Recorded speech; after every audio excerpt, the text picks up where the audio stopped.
Hello, beautiful people, and welcome back to the Playmakers Corner podcast.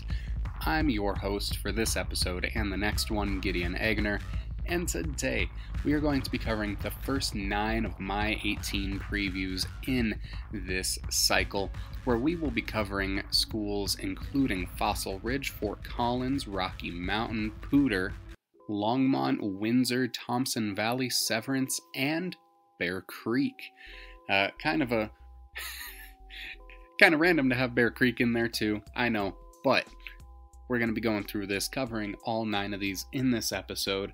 Next episode, we're going to be getting some more programs in there, some smaller programs in there, but I'm going to be honest, I'm just going to get started.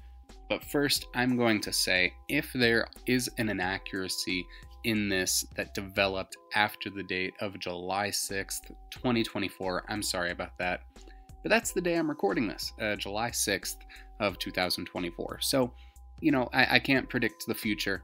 I'm just glad that I caught one of our very big moves that I'll mention in the Severance portion when I did, before I was all the way done with writing these. So, let's get this started with the first team on the agenda. That is the Fossil Ridge Sabercats. Now, Fossil Ridge, they went 5-5 in the regular season last year and scraped into the playoffs at 24, going 0-1 against Castleview. But first, they started the season with a loss to Loveland, 26-28, a loss to Grandview, 13-38, a loss to Brighton, 28-32, a win over Windsor, 35-30, a win over Arvada West, 42-28, a win over Boulder, 42-0, a loss to Fort Collins, 31-34, a win over Rocky Mountain, 24-7, a loss to Fairview, 55-28, and a win over Poudre to close the regular season, 42-16, and then lost to Castleview in the playoffs, 16-35. The Sabercats are going to be losing some very high impact players, the biggest of which, both literally and figuratively, will be Gage Ginther, the 6'6" offensive tackle, 290 pounds, number 1 overall player in the state, Tennessee-bound, SEC-level talent. I dare say they're going to miss him. That's going to be the type of player that is very, very hard to replace. But they will also be losing Connor Vickers, a 5'11", 175 linebacker, 66 tackles, 6 TFLs, a sack, a pick, and 2 forced fumbles. Gage Decklever, who is a defensive specialist, 6 foot with 5 tackles for loss, 31 tackles overall, 3 sacks, and a forced fumble and recovery. Trenton Kincaid, who had 30 tackles, 3 deflections, and a recovery. Weston Stefanski, a tight end with 430 receiving yards, 5 tutties, and 35 catches. And then Austin Miller, who had 167 total yards. Those are some pretty big losses, but Fossil Ridge actually keeps a pretty good amount of their players here, starting with Marcus Mosier, who is a senior receiver, top 5 senior receiver in the state this upcoming season. Mosier is a San Diego State University commit at 6'3", 200 pounds, 940 receiving yards last year with 9 tutties, 1 rushing touchdown, and 458 kick return yards. And his partner in crime senior quarterback that is, Nick Kubat, 5'11", 150, but he had 2,046 pass yards last year, 19 tutties to 8 picks, 125 rush yards, and he's also very good. His older brother, Tyler, is a quarterback up at Lindenwood University.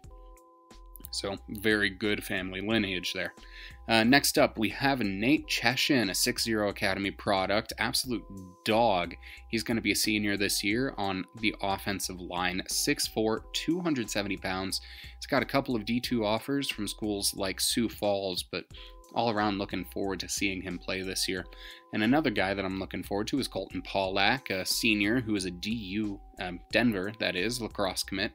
Running back, 5'10", 170, 955 rushing yards, 12 touchdowns, 148 catching, and 1 receiving touchdown with 130 kick return yards.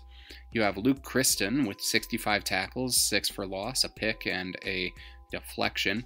Tegan Slattery, who had a field goal block and 4 pass deflections last year, going to be a top defensive back for them. Owen Wind, who is a 6'3", 185 safety, arguably the best defensive player, with 47 tackles, 4 for loss, and 4 sacks. Mason Griffin off of the edge with 52 tackles, 7 for loss, 4 sacks, and 4 hurries. And then kicker, a junior, Valentin Goetz, with 2,358 kickoff yards, a 44.5 yard average, 33.7 yard average punt. He was 42 for 44 with PATs, 3 for 4 on field goal attempts, long of 35 here, 51 overall points. Now, for what we have left in this schedule, minor grievance, but a quick request to all coaches out there. If you're going to put part of your schedule in, please put all of it in, because it took some digging, and only 8 games are officially listed on Max Preps, but on the official school website, which I had to click through, the schedule currently looks like Loveland, Rock Canyon, Columbine, Regis Jesuit, Fort Collins, Legacy, Rocky Mountain, Prairie View, Fairview, and Brighton. And so when we're looking at it, Fossil is losing a lot and retaining a lot, and the talent that will be elevated is going to have some really big shoes to fill on the offensive line. But I think that Fossil as a team may even perform better next year than they did last. I think they'll start off with a very close win over Loveland, where while the Red Wolves do have Zane DeSouza, without Trey Olson, Caden Stansbury, and Derek Sandoval, I'm not sure how far they will go as a team.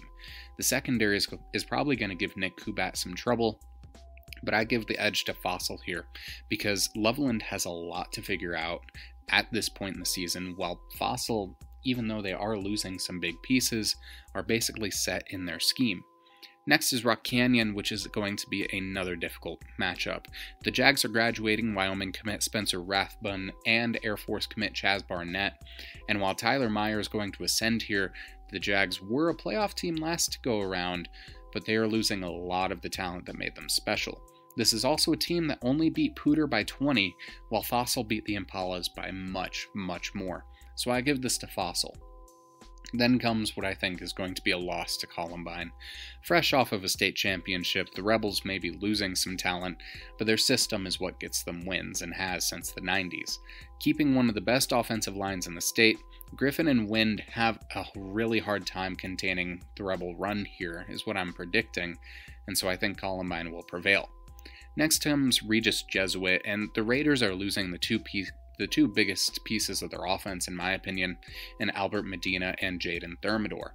Plus, Regis is probably still going to be having a little bit of a battle between rising senior Peyton Lindell and incoming freshman star Luke Rubley. They're also losing defensive specialist Trevor Nordstrom and professional people mover Dylan Berry. I think this will also be close, but if Rubley firmly has the starting job at this point, Regis will probably take it.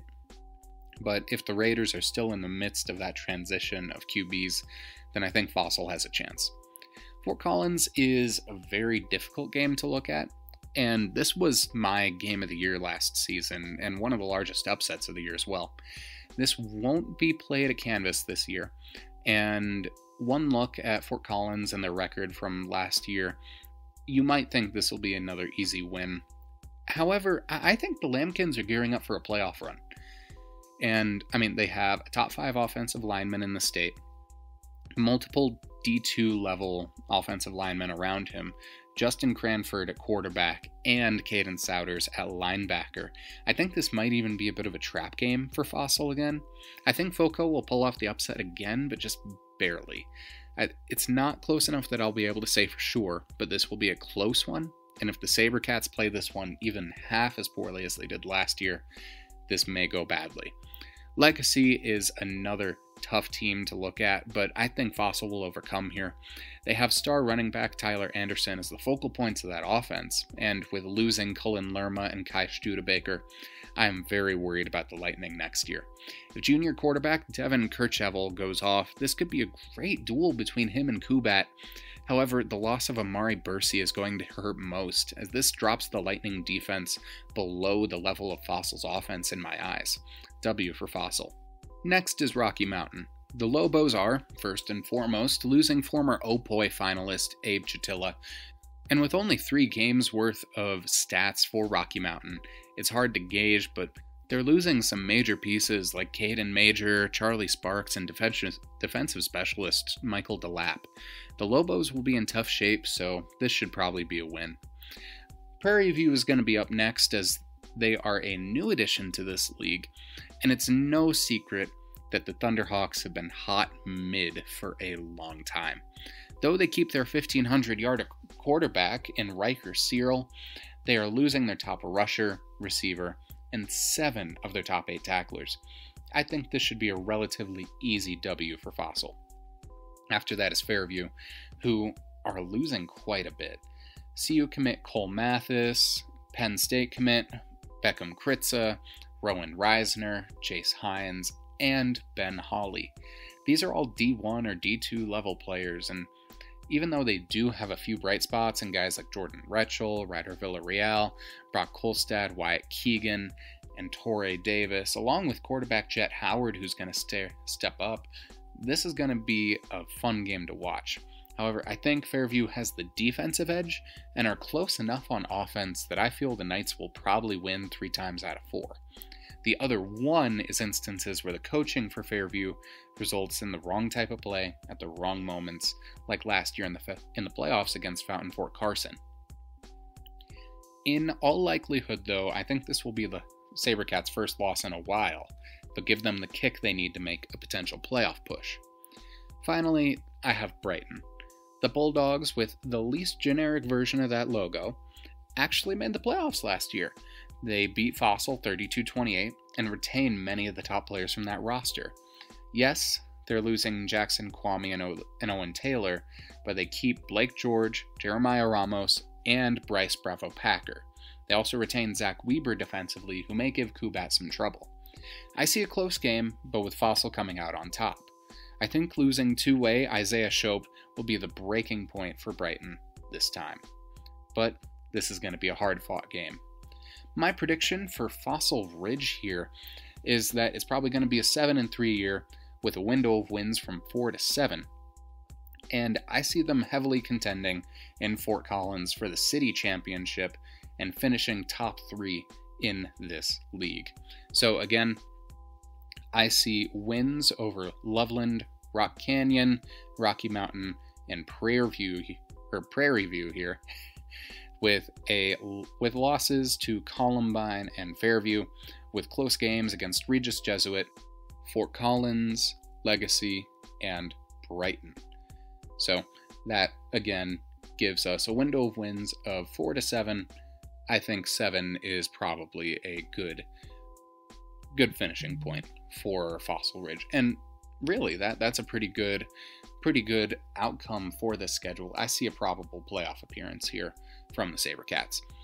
One of the teams that I talked about there, though, was the Fort Collins Lambkins. So we're going to move on to them. And again, in case you're just listening to this to see who is who and where is what, please keep in mind that this was recorded on July 6th of 2024. If anything has changed since then or is not publicly available information, I'm sorry for the inaccuracy, but I did all that I could.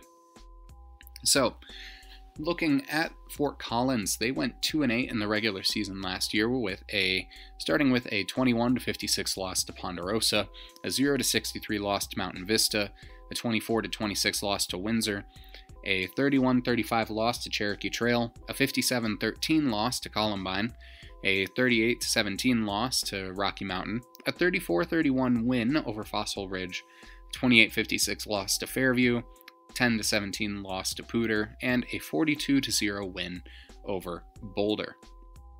No playoffs, obviously, with a record like that, but some optimistic results against good teams, like that 2-point loss to Windsor, who was an Elite 8 team in 4A last year, and the 4-point loss to Cherokee Trail.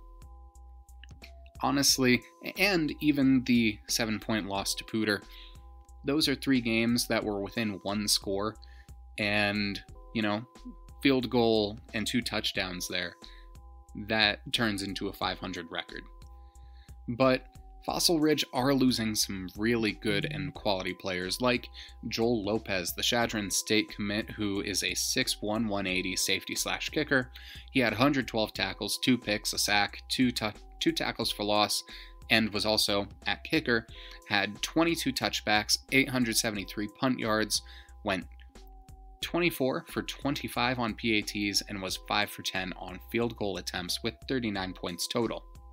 They're also losing Joe Cottingham, the University of Sioux Falls commit, a wide receiver standing at 6'2", 170 with 750 receiving yards and 8 tutties. Tight end DeMarco Sanchez-Ferguson with 387 receiving yards and 3 touchdowns. Gerardo Rivas, who had 234 rushing yards and a tutty.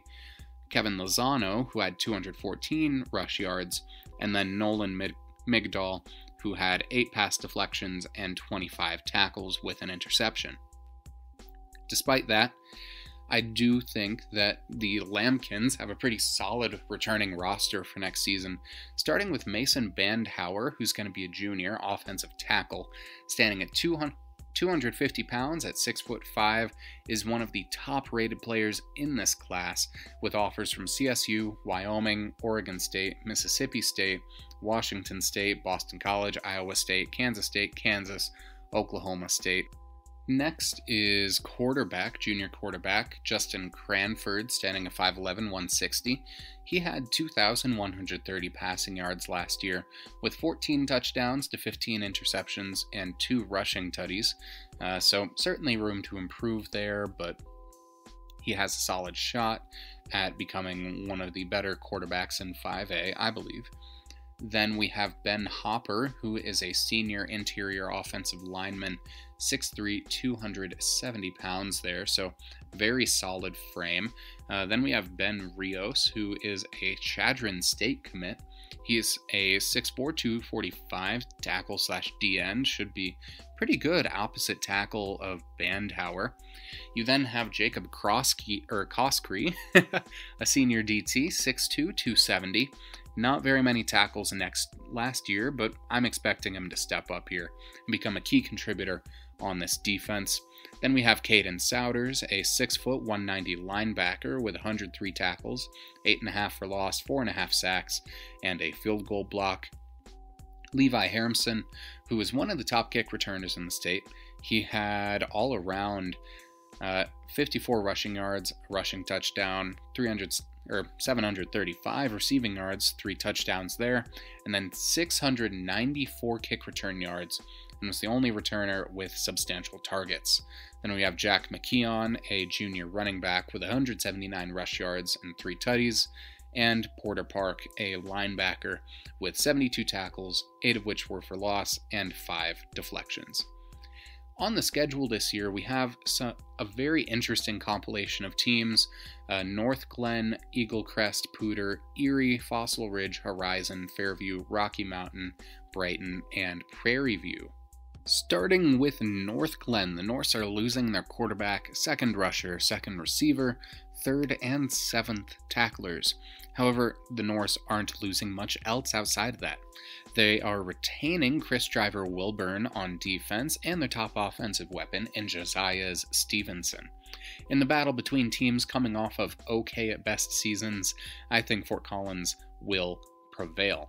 With the amount of talent and cohesion, along with keeping their quarterback, Fort Collins has the decisive edge in this game. Against Eagle Crest, though, it will be difficult.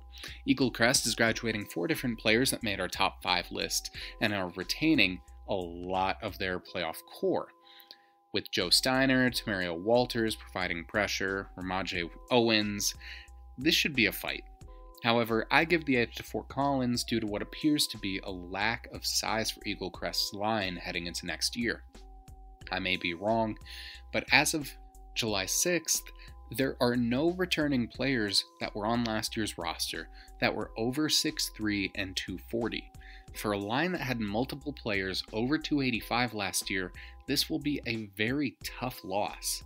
I give this to Fort Collins due to their abundant talent on the line on both sides. Following that is Poudre, which should be an easy win. Last year's matchup between these teams was extremely messy for Fort Collins, and the Impalas just played a clean game and prevailed off of defensive mistakes. Braden Bay went off, as did Ryan Vandiver, and though Poudre retains Bay along with some other offensive talent, I would be lying if I said I wasn't favoring FOCO here.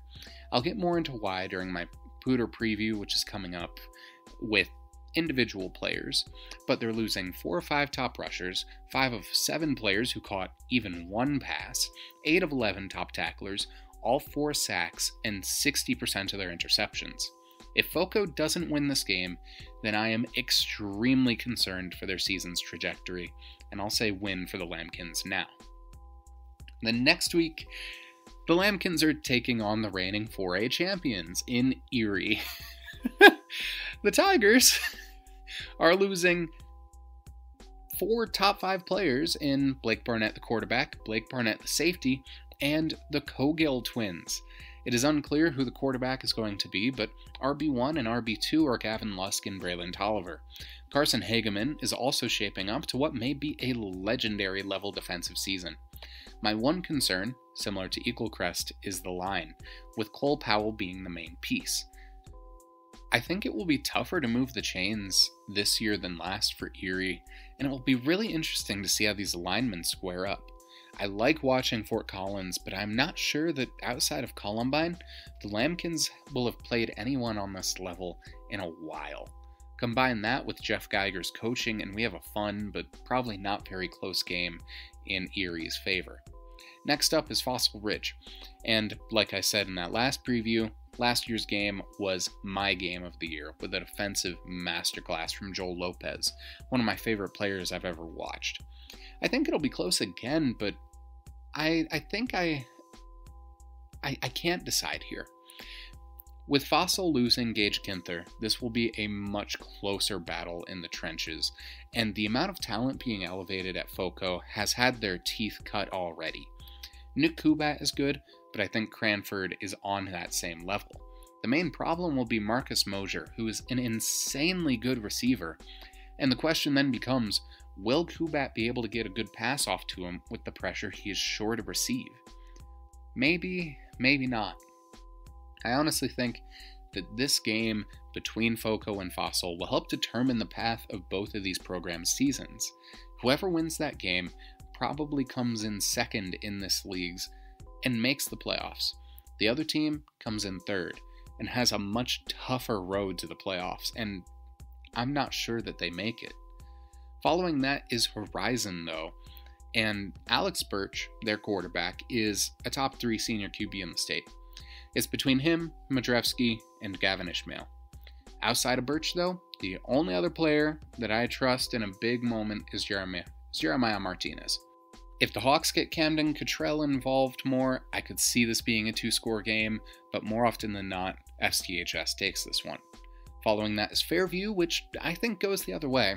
The Knights have an almost insane amount of talent on this roster, and even without Beckham Kritza, they have multiple players with offers to CU, and a bunch of guys getting attention for major programs on the D2 to FBS level. FCHS will probably be in the mix for league champions, but I just don't see them beating Fairview very often here. A likely loss in Boulder this time. Rocky Mountain, on the other hand, should be pretty easy. Similar to my Poudre prediction, the Lobos are losing a lot, and based on what I can see stats-wise, I don't have much of a reason to believe they will do much this season. Win for the Lambkins for similar reasons as with Poudre. Brighton is a different case. I already briefly covered them during the Fossil segment, but the Bulldogs should be solid. I think this will be a very close matchup with little room for error, but this is very doable for FOCO. I'll say that it is close for similar reasons as with Fossil. Brighton keeps a lot of big pieces, but I just can't say that I'm sure they have the right weapons to stop guys like Bandhauer and Cranford. We'll just have to see. And finally is Prairie View, which I think should be a pretty easy win. I already outlined them in the Fossil segment, but they basically only keep their quarterback, which isn't a great look for a team that was mid at best last year. Almost guaranteed dub for FOCO. I think that the Lambkins will probably go 6-4, with wins over North Glen, Poudre, Horizon, Rocky Mountain, and Prairie View. losses to Erie and Fairview, and toss-ups between Fossil Ridge and Brighton. This ultimately brings the window of wins between 5 and 8. So that is my prediction for the Fort Collins Lambkins next season. And next up, we have the Rocky Mountain Lobos.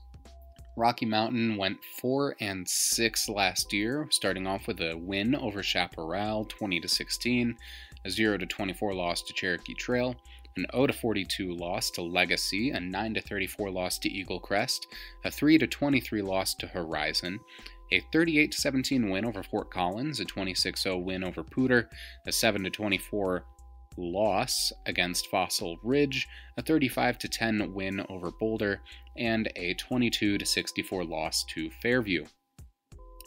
It was a rough year last season for the Lobos, only beating teams that ended up at the bottom of the barrel, and the RPI was not great, and this is probably going to be another rebuilding year for them. So, looking at it, we only have stats for 3 games for some reason, so it's going to be a little bit difficult. But starting off with the largest loss, Abe Chatilla, the top rusher, or one of the top rushers in the state a couple years back, former Opoi finalist, engine of the offense with 222 yards and 2 touchdowns in the first 3 games of the season. You have Charlie Sparks, a 6'3", 210 tight end, Colorado Mesa commit. Danny Krieger, one of the best kickers in the region, a 3 stars with the Coles Combine.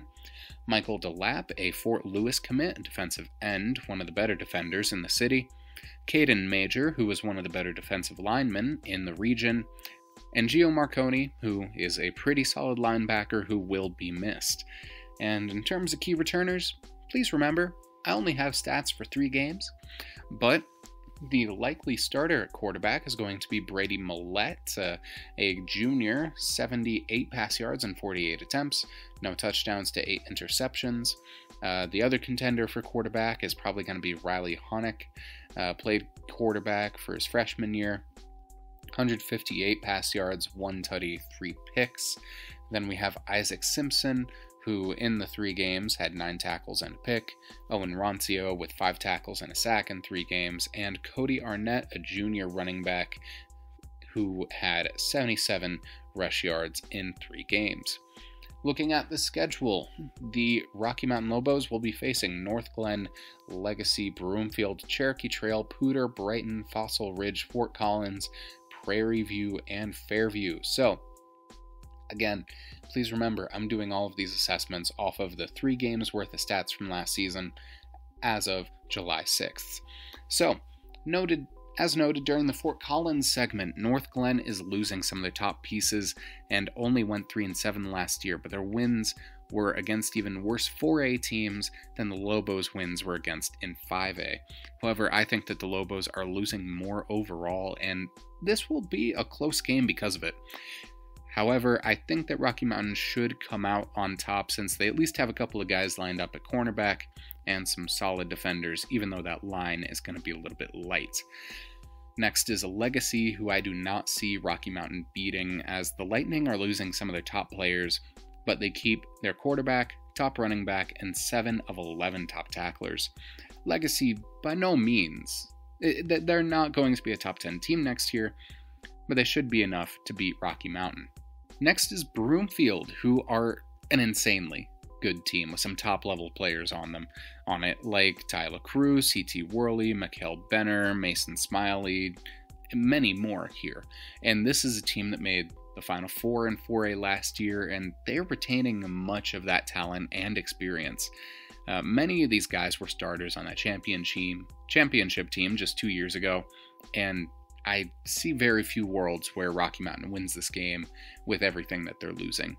Next is Cherokee Trail, and the Cougars have 3 watchlist defensive ends, Noah Collins, Peyton Summers, and Marquise Jameson. I honestly don't think that Rocky Mountain will have the personnel yet to deal with all of those guys. Further, even when we're just looking at edge rushers, I don't fully trust this Rocky Mountain line to keep those 3 from pressuring Millette into making a mistake. I may be wrong, but this would be tough for Rocky Mountain to win. And again, looking back at last year, Cherokee Trail won this game 24-0 with what Rocky Mountain had, so it'll be tough. A winnable game comes next against Poudre, as the Impalas have dropped down to 4A due to the opening of Wellington, and a lot of the talent has migrated east there as well. The Impalas fell to the Lobos mightily last year, even with Brody Van Cleve and Colton Mills Younger, and now that it's a tougher landscape, Poudre has a lot to figure out.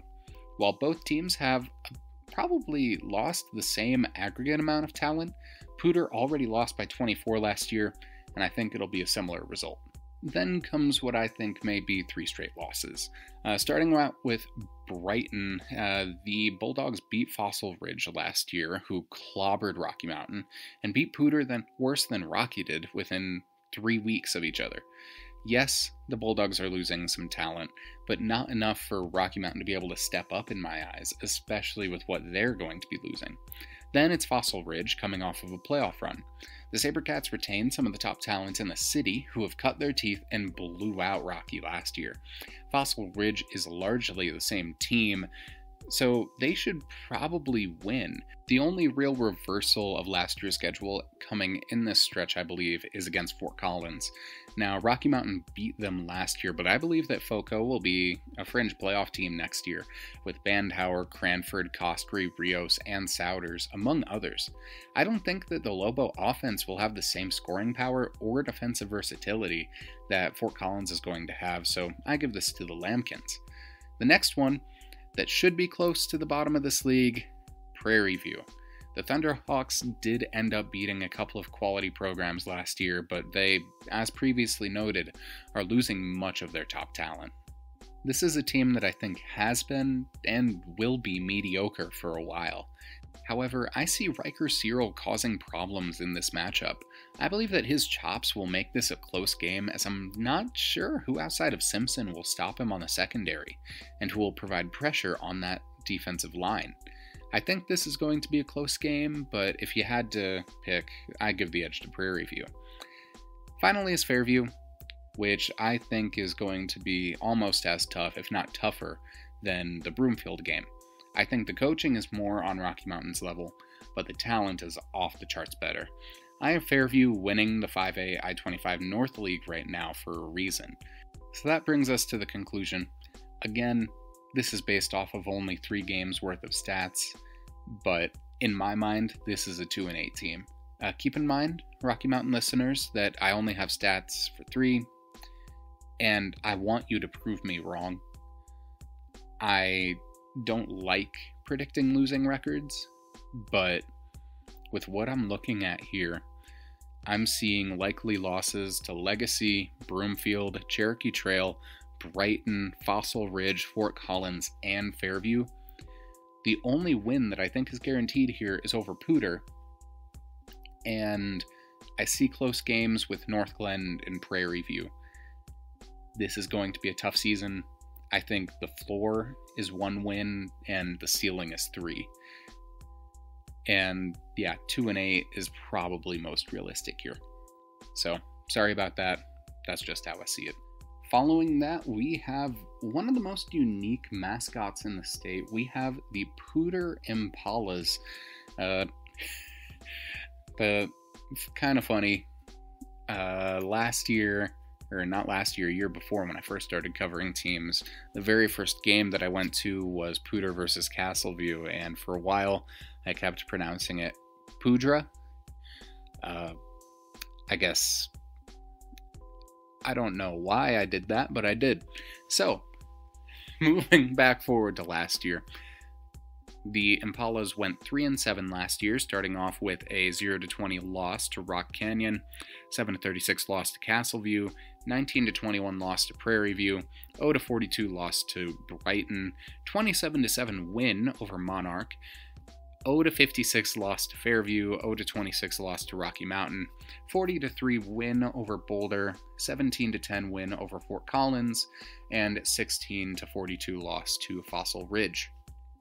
The key departures who got them those 3 wins were, starting off with Colton Mills Younger, the number 2 tight end in the state by our margins, a good defensive end and linebacker as well, good kicker. He had a safety, was 4 for 5 on field goal attempts, 12 for 13 on PATs, 391 receiving yards, and 4 receiving touchdowns there last season. Then we have Brody Van Cleve, a defensive end and linebacker, former DPOY finalist, who had 93 tackles, 6 for loss, 2 sacks, and 3 forced fumbles last year. We have Matthew Manns, a quarterback who was the starter to begin the year, with 402 pass yards, 3 tutties to 5 picks, 381 rush yards, and 3 rushing touchdowns. Ryan Vandiver, a linebacker with 104 tackles, 2 picks, and 1 TFL.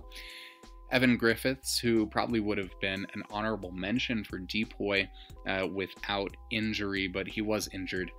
He had 74 tackles, 12 for loss, 2 sacks, a forced fumble, 2 sacks and a forced fumble, 304 rush yards as well, and a touchdown. Logan Chapman, who was a wide receiver with 213 receiving yards, 60 rushing yards, and 23 tackles.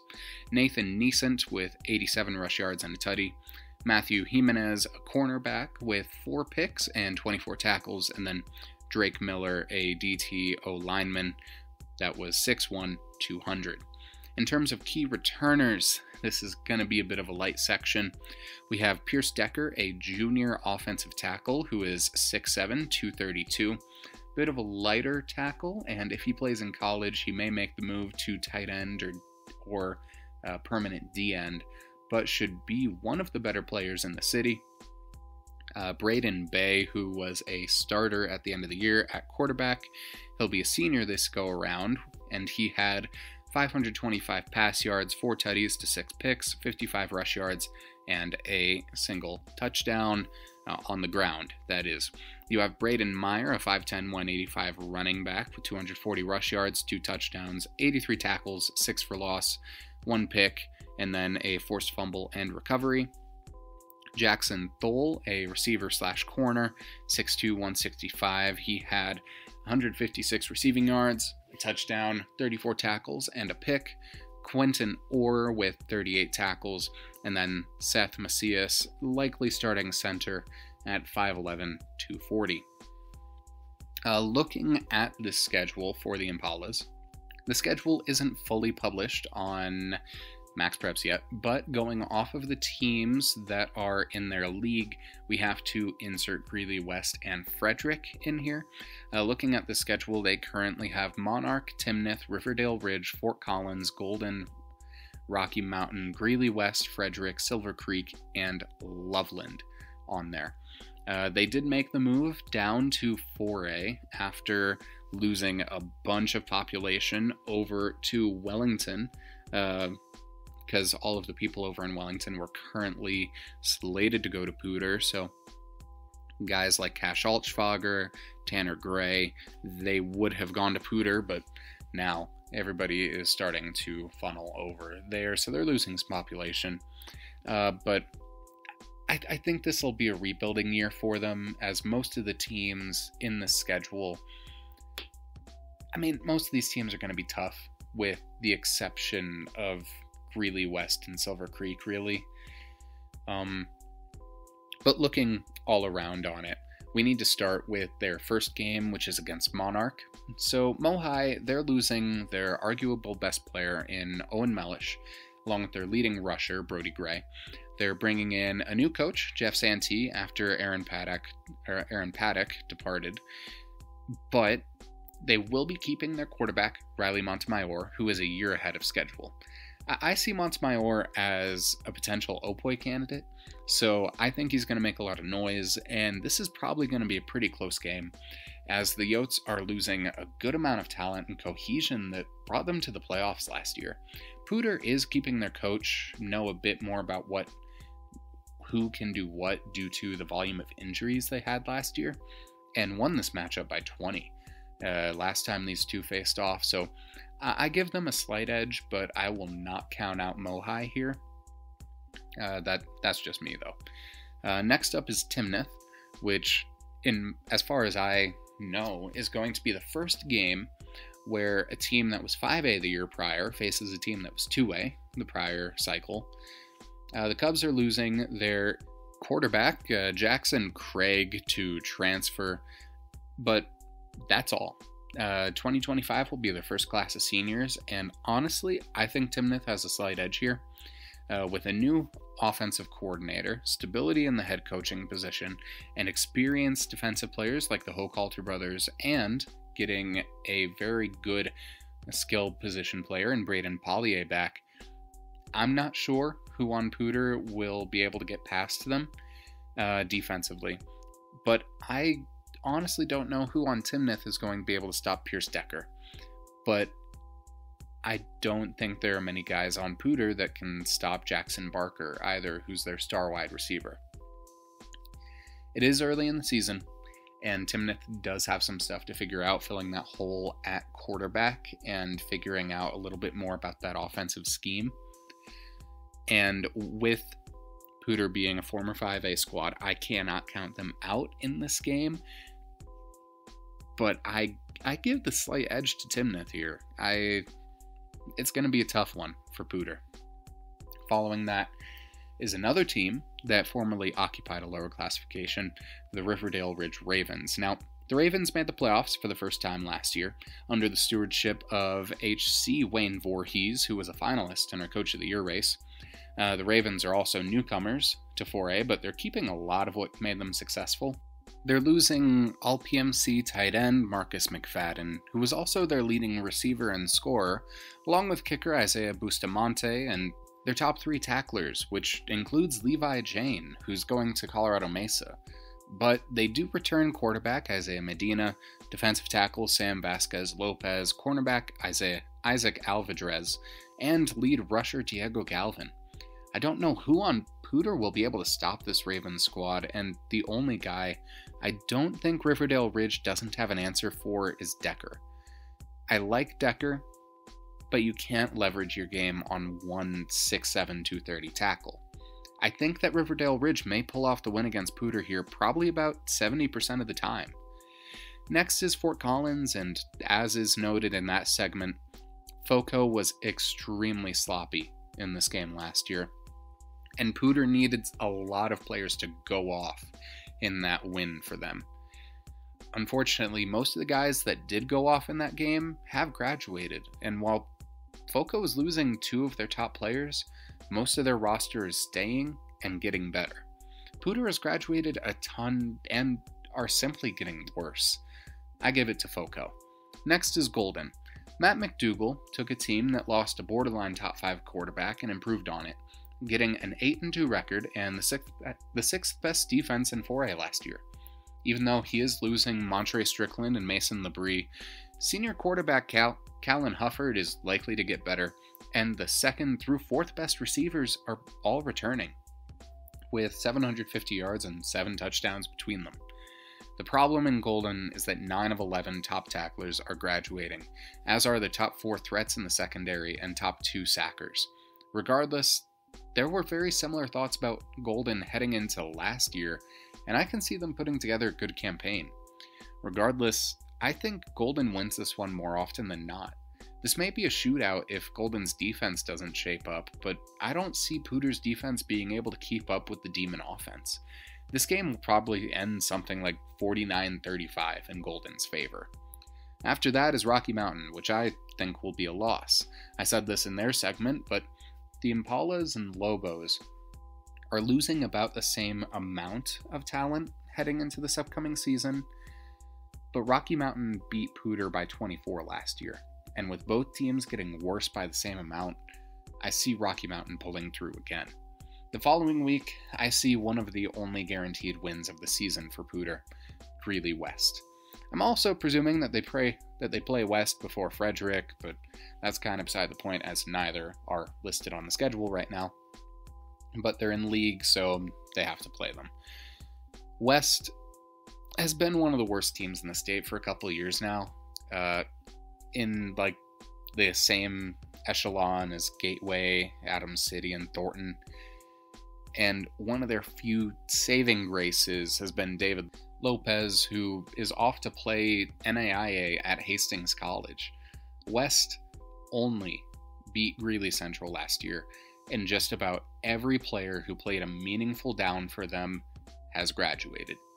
This is Poudre's best chance for a win all season, and if they drop this game, they, in my opinion, seriously need to reconsider their direction as a program. Next is Frederick, which will be much tougher. Although this is going to be Frederick's first year in 4A, they've been close to the top of 3A for a few years now. Gavin Ishmael was our Opoi last year for a reason, and he's only gotten better. Burke Eisman is a high-level tight end, and Jezreel Palma is one of the top receivers in the classification. Only 2 of 11 top tacklers are graduating, and only their top sack man is headed out. This is a team primed for a playoff run, and if anything, reminds me of Windsor from last year.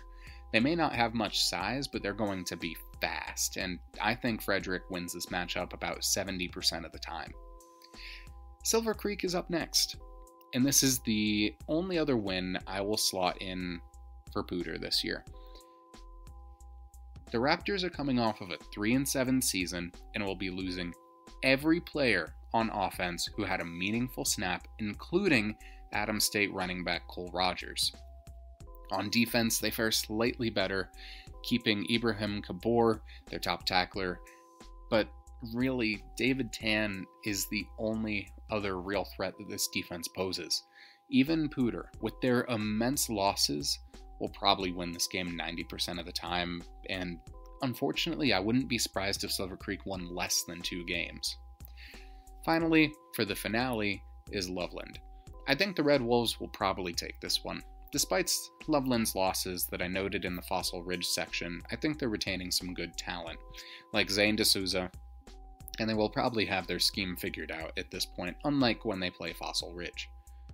This is a team that, even though they are losing some top players, they're going to be pretty darn good. Probably a fringe playoff team in 4A at the very least. And this will probably end Poudre's season at 2-8.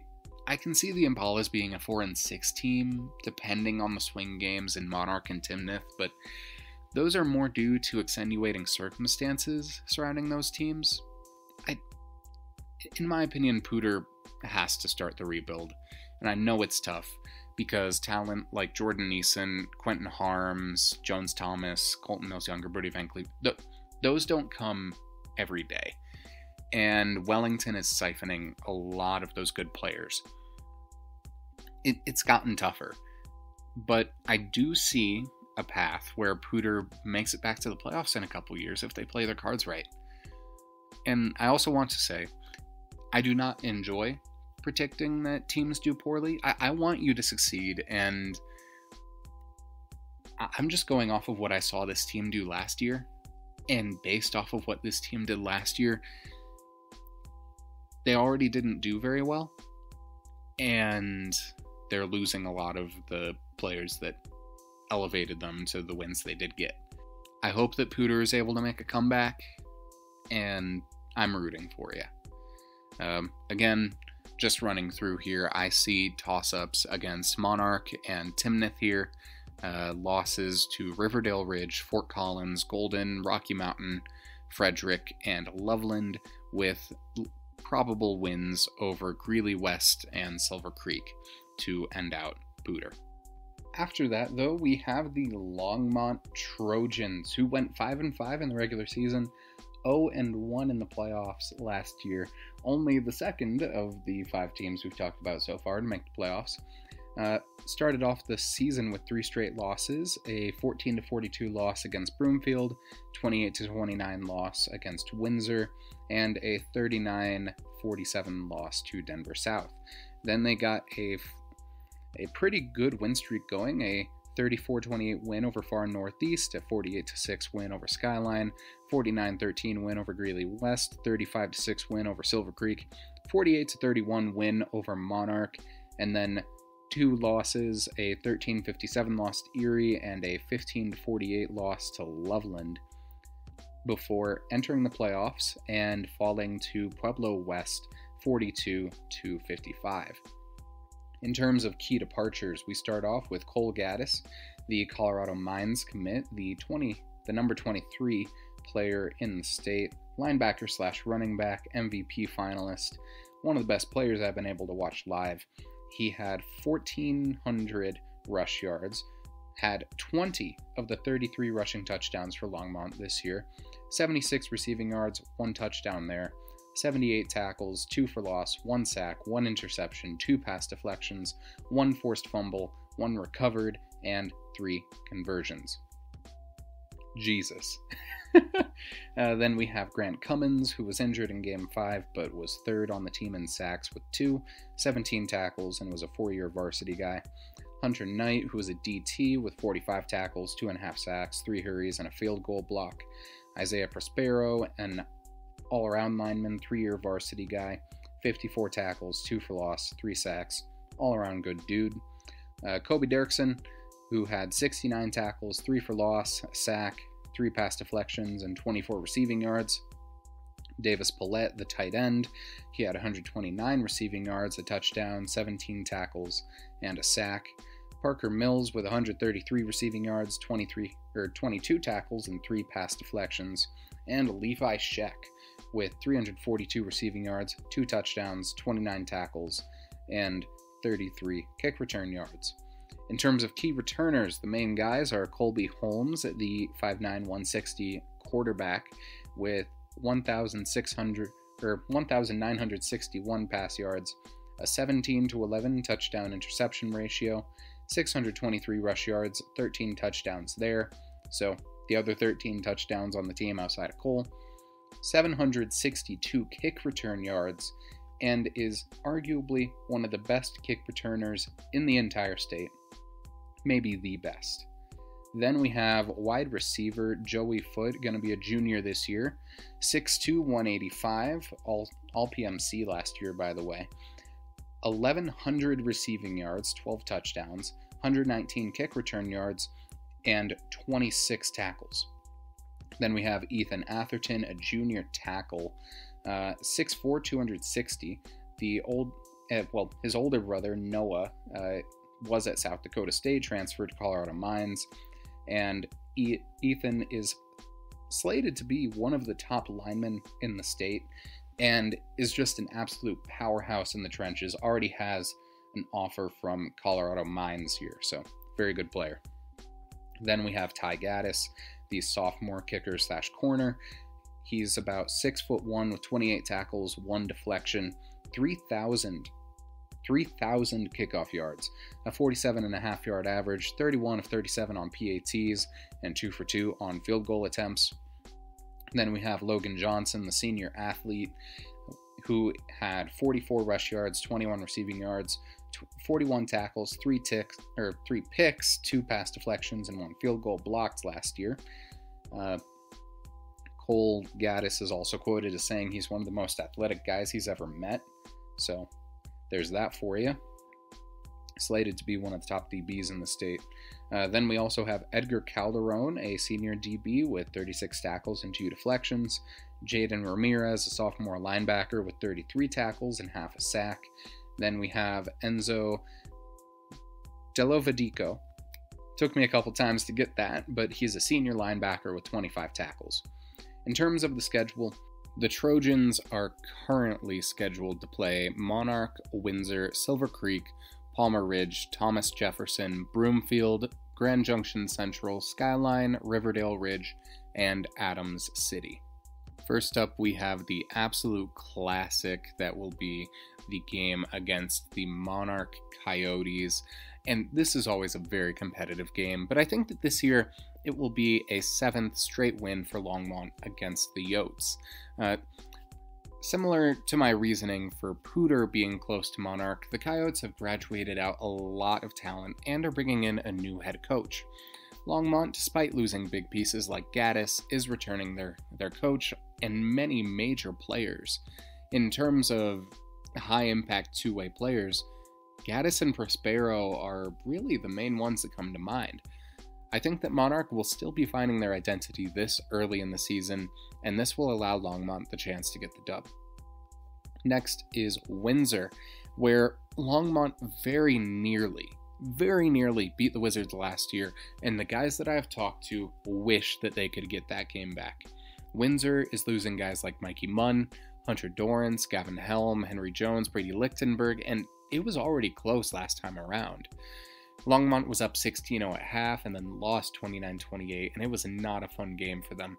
With the amount that Windsor is losing and the fire that I'm sure Longmont has in this game, I think it will be close. The Trojans retain a lot of talent that Windsor may not be able to combat, but I think Windsor has a similar dilemma where Windsor is going to have a lot of talent, and I'm not sure Longmont is going to be able to combat.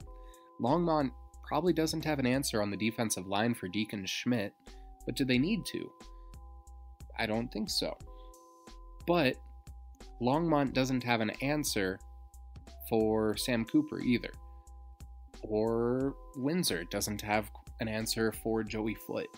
I think this is going to be a really close game, too close to call as of right now, but it's going to be a fun one. That is for sure.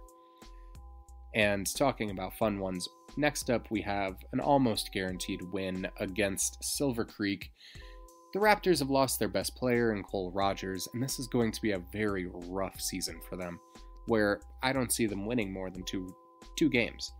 Longmont is probably going to crush the crosstown rival due to the chemistry and the talent that they are retaining along with the coaching acumen. After that, we have Palmer Ridge, which will likely go the other way. The Bears are coming off of a state championship appearance and have some of the better coaching in the state with Coach Zach Carlson. The only problem is that the main players returning are lineman Court Towns and kicker Rhett Armstrong. I like Court, but replacing skill position players like Derek Hester, Holden Wright, Jimmer Weir, and Asher Moore is going to be tough. I believe that this game will be closer than some may anticipate seeing the names of the schools, but I see Palmer Ridge coming through. The Bears consistently put together top 5 teams even after graduating large swaths of their rotation. However, with what I know of Palmer Ridge right now, they probably only win this about 60 to 65% of the time. I will also say that I am planning to be at this game as of right now, so I'll be able to see in person how this one is going to go down. Before they head over to take on the Thomas Jefferson Spartans, who are one of the biggest surprises in 4A last year, with guys like Jake Tapia, Dimitri Haralambopoulos, Travion Johnson, Keyshawn Caesar, Doran Sacha, and many more. The Spartans are losing their starting quarterback, all their rushers with over 60 yards, top 2 receivers, almost all their linemen, and all top 8 tacklers. Longmont is losing good talent, but this is going to be a rebuilding year for Thomas Jefferson. Even with Chatfield's Nick Roddy joining the program, I see Longmont winning due to their cohesion and the talent that they're keeping. After that is Broomfield, which I believe is a different story. The Eagles have a lot of returning players, from Tyler Crew to C.T. Worley to Mikael Benner. Broomfield is going to be a tough cover. Longmont hasn't beat Broomfield since November of 21, and the Trojans have lost both of the matchups since by very large margins. With Cole, this was always a tough game, and I think it can be closer now, especially now that it will be a mid-season game instead of a season opener, but I still prefer Broomfield here. Their coaching has proven that they don't take any game lightly, and they're sure to go all out against a quality team like Longmont. This will be a very fun game, but I give it to Broomfield. After that, they're going to be facing, likely, Grand Junction Central, which is a quality program. Despite this, I think Longmont will win. I'm not sure where this game will happen right now, but when it does, the Warriors are going to miss Kane Thornton.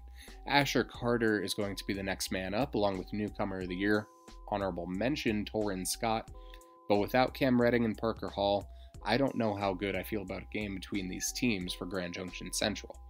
I'm not sure who is supposed to pressure Colby Holmes, who's a good decision maker. I think Carter will probably cover Joey Foote, but I'm 90% sure Foote is faster.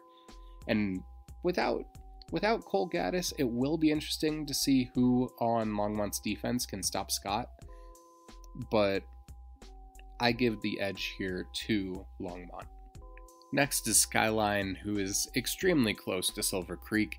They're going to be okay at best, and most scenarios have them being straight up bad. Rock Carson is gone, as well as Trent Howell.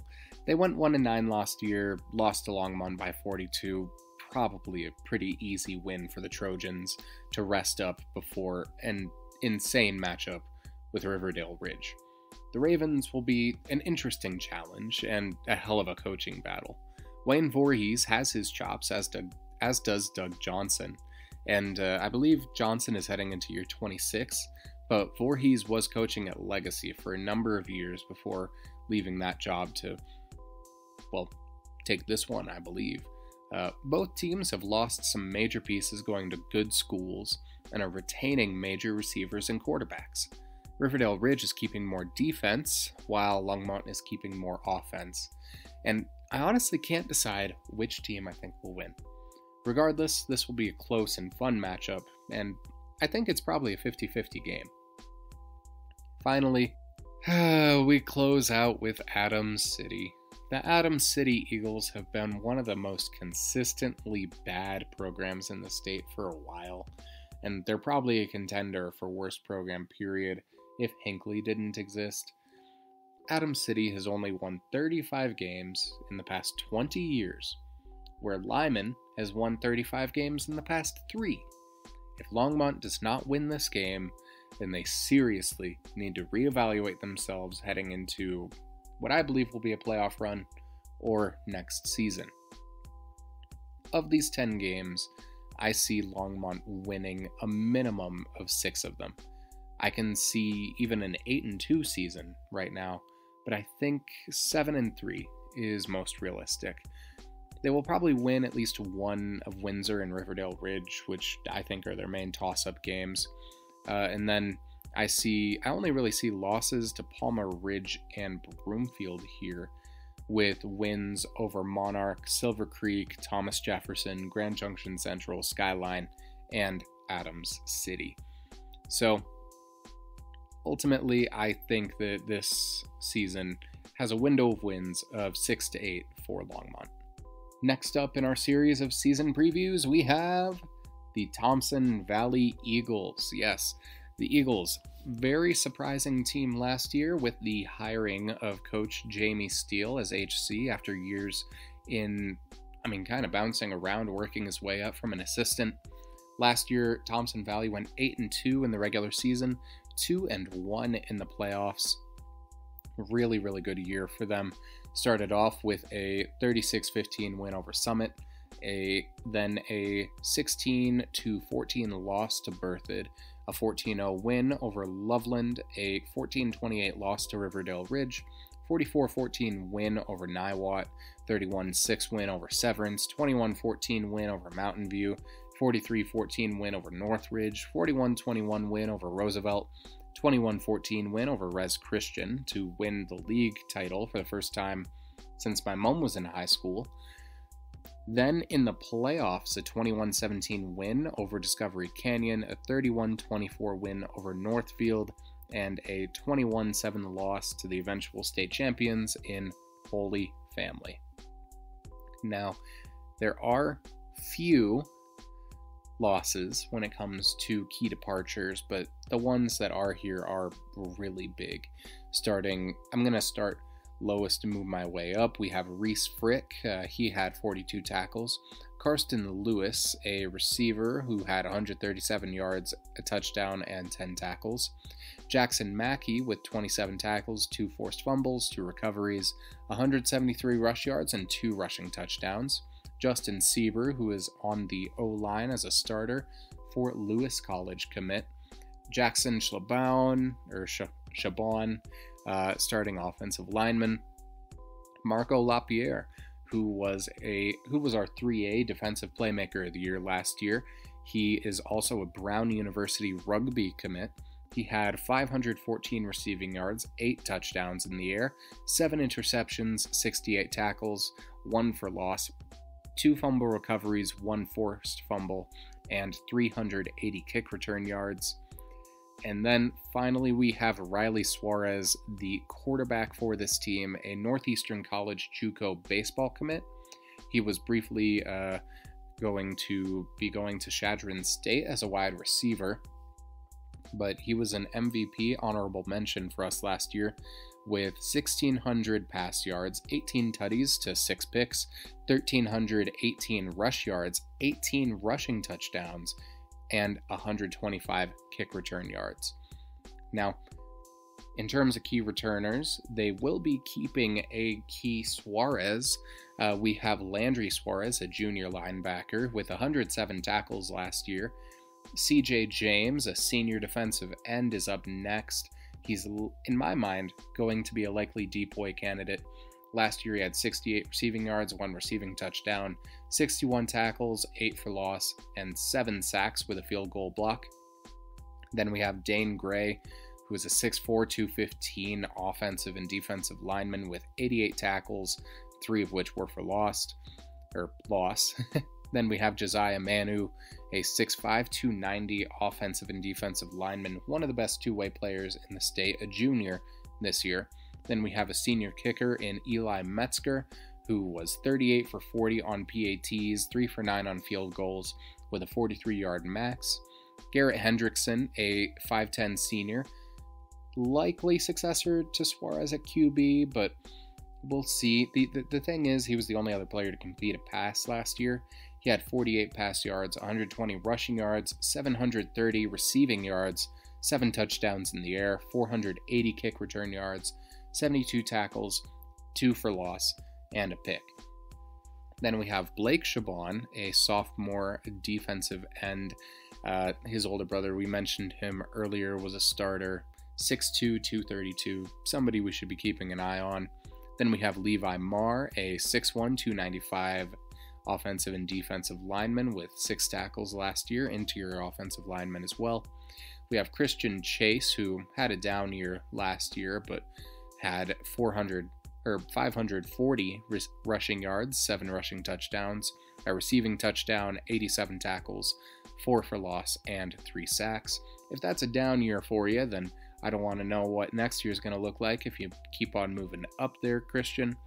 Then we have Seth Castle, a 6'1", 215 D lineman, going to be a senior this year, who had 54 tackles, 5 for loss last season. Then we have Caleb Bradner, who is going to be a junior linebacker with 51 tackles, and Owen Walsh, who was a linebacker and safety senior with 36 tackles, a sack, and a force and a fumble recovery. And then finally, we have Coach Jamie Steele. I mentioned him earlier, but he's probably going to be one of the top coaches in the state for a while. He's my early pick for Coach of the Year in 3A, and the only problem that this team had last year that I think he's going to have to fix is that this team would start by playing at the opponent's level, and this would end up hurting them. I saw them when it was close in the first half against Niwot, and then in the first 3 corners against Discovery Canyon. And this is a team that heats up eventually, yes, but we need to see this as a squad that's able to be as strong as they can be through all 4 quarters. So I think this problem will be solved heading into year 2, but that's just my thoughts on that. In terms of the schedule, we have quite a schedule coming up for the Thompson Valley Eagles. We have Berthoud, Greeley Central, Timnath, Loveland, Northridge, Severance, Mountain View, Fort Morgan, Roosevelt, and Pomona. So, starting off with Berthoud, I think this will be a close game. Berthoud is losing a lot from Alex and Ben Larson, Darrell Davidson, Donovan Mann. Those are just guys that made our All-PMC lists, but then the guys that I think will hurt Berthoud the most in this particular matchup are Joey Finnegan and Aiden McGrath. Those 2 anchored this defense last year and had double-digit tackles in this matchup. I think losing Suarez and LaPierre, though, is really going to hurt Thompson Valley, but most of the guys who logged any stats in this game last time around are still on the team.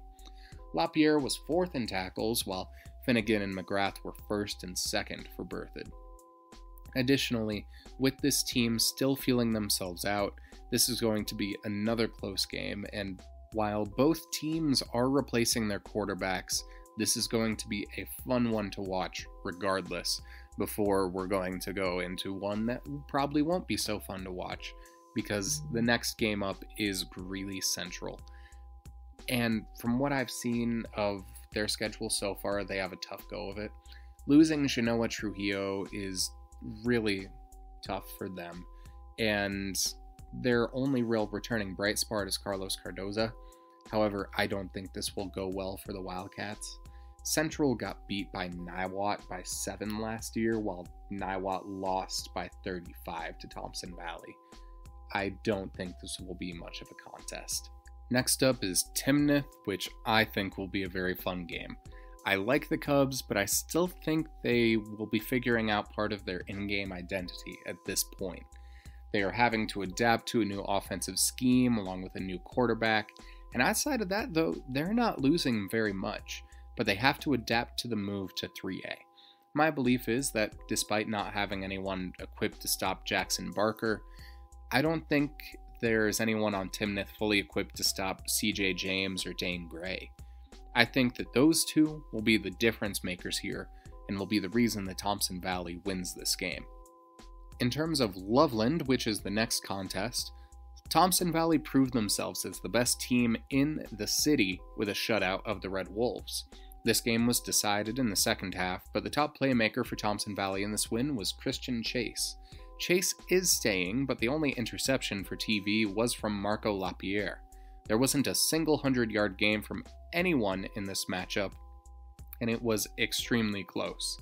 This mostly depends on what happens for Thompson Valley at quarterback, though. Loveland is losing quite a lot, but I see this being a competitive game, and even without Trey Olson, it should be fun to watch. I see this going either way here. Northridge is next, and the Grizzlies were disappointing. After starting out 5-0, they ended up going winless in the last 5 games of the season, and Thompson Valley beat them by 39 last year. Despite the losses that the Eagles have incurred, I don't see them losing this game. I simply don't. Before they go on to Severance, which will be much more interesting, the Hoffman brothers and Brady Varney are gone, along with bringing in a new head coach. Thompson Valley won by 25 last year, and though I like the game plan at Severance and I wish the best to Marty McVicker, I am not sure who is going to neutralize CJ James or Dane Gray. I think Merrick Bolig may help to neutralize Manu, but I also don't know who on Severance's defense would stop Garrett Hendrickson. Though this game may seem relatively balanced on paper, I think Thompson Valley wins this one more often than not. Next is Mountain View, who have a couple of guys coming in that I think will be real playmakers in this state. Spencer Baranovich, Derek Parker, Tyson Mares-Benz, and Parker, by the way, at punter was second in 3A in yards per punt last year. And even though Thompson Valley is losing their quarterback and decoy safety, I think Thompson Valley has an edge here. Mountain View is going to be improving. I believe that in my heart of hearts. They're going to be a better team, probably reach 500. And Thompson Valley, I think they're going to be solid as well. I'm not sure if this is going to be a win, though, because it was pretty close last go around, and this was about the time of the year when Mountain View was starting to figure out the answer at quarterback and what their best MO is going to be moving forward. So I think this is a toss-up as of right now. Next is what I think will be another extremely close game for the Eagles, which is Fort Morgan. Now, the Mustangs were not great last year, 2-8, with those 2 wins coming against Lincoln and Kennedy, the 2 most irrelevant teams in 3A. Now, quarterback JJ Marquez is taking steps forward, and although they're losing their top receiver, the Mustangs should be getting better in the skill positions all around. This will be closer than last year's records suggest, but I think that the battle in the trenches will decide this. Marquez still had double-digit picks last year, and I see a world where Gray and James are able to pressure him. I can't see much about the Mustangs' line, as none of them have their heights or weights listed, but their O-line needs to be able to stop 4 guys who I know are absolute dudes, all at the same time. It remains to be seen, but based on what I know, I think Thompson Valley will take this game. The Eagles will be one of the most fun teams to watch, and there are a bunch of games on the schedule like this one that I'm disappointed I won't be able to watch. And one of those games is one of these next ones, Roosevelt, which is why 3A is my favorite classification. And obviously for Roosevelt, not having Xavier Ramirez and Bronco Hartson is going to be tough. However, Noah Lucero and Jackson Craig should both be good opponents. My thing is that even with Hartson and Ramirez, Thompson Valley won by 20 last year. And I think that they will continue to have a top 3 defense in 3A last year. Craig is getting better, but he still threw 7 interceptions last year, and with those 2 sophomores as the focal point of the offense, I think Thompson Valley will get the win here more often than not. And finally, we have Pomona, who are one of the weirdest teams in the state. The Panthers have dropped from 5A to 3A, which is a transition I'm not sure I've seen before. And last year, the Panthers only beat Lakewood by 3 in the season closer. However, all of the Panthers' best players are underclassmen, and I definitely see a world where Pomona's defense, led by Noah Sanchez and Isaiah Hawkins, is able to pull through. I see a world where Pomona does really well in 3A, due to the amount of talent advancing to their senior years. But I also see a world where Pomona's lack of size on the offensive line harms them. Their heaviest player is 255 and their second is 245. Only one of those players is above 6 foot. Thompson Valley has multiple big fellas that can move, and one huge roadblock in Josiah Manu that I'm not sure Pomona has an answer for. And because of that, I do think that ultimately Pomona will lose this game and Thompson Valley will prevail. The defensive line for Thompson Valley is just insane. But looking at the schedule as a whole, I see Thompson Valley having another good year and at least being third in their league. With this set of games, I see a minimum of 7 wins, with a potential undefeated regular season if the chips fall right. I think that they will probably go 1-2 realistically in the games against Berthoud, Loveland, and Mountain View, and I see a likely record of 8-2 for the second year in a row, with an overall window of wins from 7 to 10. Again, going back through, I see wins against Greeley Central, Timnath, Northridge, Severance, Fort Morgan, Roosevelt, and Pomona, with toss-ups against Berthoud, Loveland, and Mountain View. Next up, we have one of their conference mates, the Severance Silver Knights, where Severance, they went 3-7 overall last year with wins over Canyon City, a 39-36 comeback win there, 41-8 win over Evergreen, and a 48-18 win over Northridge. And those losses were a 6-28 loss to Green Mountain, 31-35 against Meade, 33-34 against Eaton, 6-31 against Thompson Valley, 6-26 against Res Christian, 27-28 against Roosevelt, and 7-17 against Mountain View. In terms of departures, we have Jaden Hoffman, the Fort Lewis commit at quarterback. He had 1,836 pass yards last year, 18 tutties to 10 picks, 153 rush yards, and 4 rushing touchdowns. Shadron State tight end Brady Varney, 6'5", 228, with 300 receiving yards, 4 touchdowns, 7 tackles, and a sack. Devontae Cisneros, a cornerback with 73 tackles, 1 pick, and 3 deflections. Gabriel Hogan with 29 tackles, 7 of which were for loss. Alex Vaughn, a linebacker with 13 tackles, 1.5 sacks, but was also a kicker with 1,150 kickoff yards and was 12 for 14 from PATs. Brooke Tafoya Grinnell, another kicker who was 9 for 13 on PATs. You have Quinn Anderson, an offensive lineman, all-state second team, and then Clayton Little, who is a 6'1", 240 offensive lineman.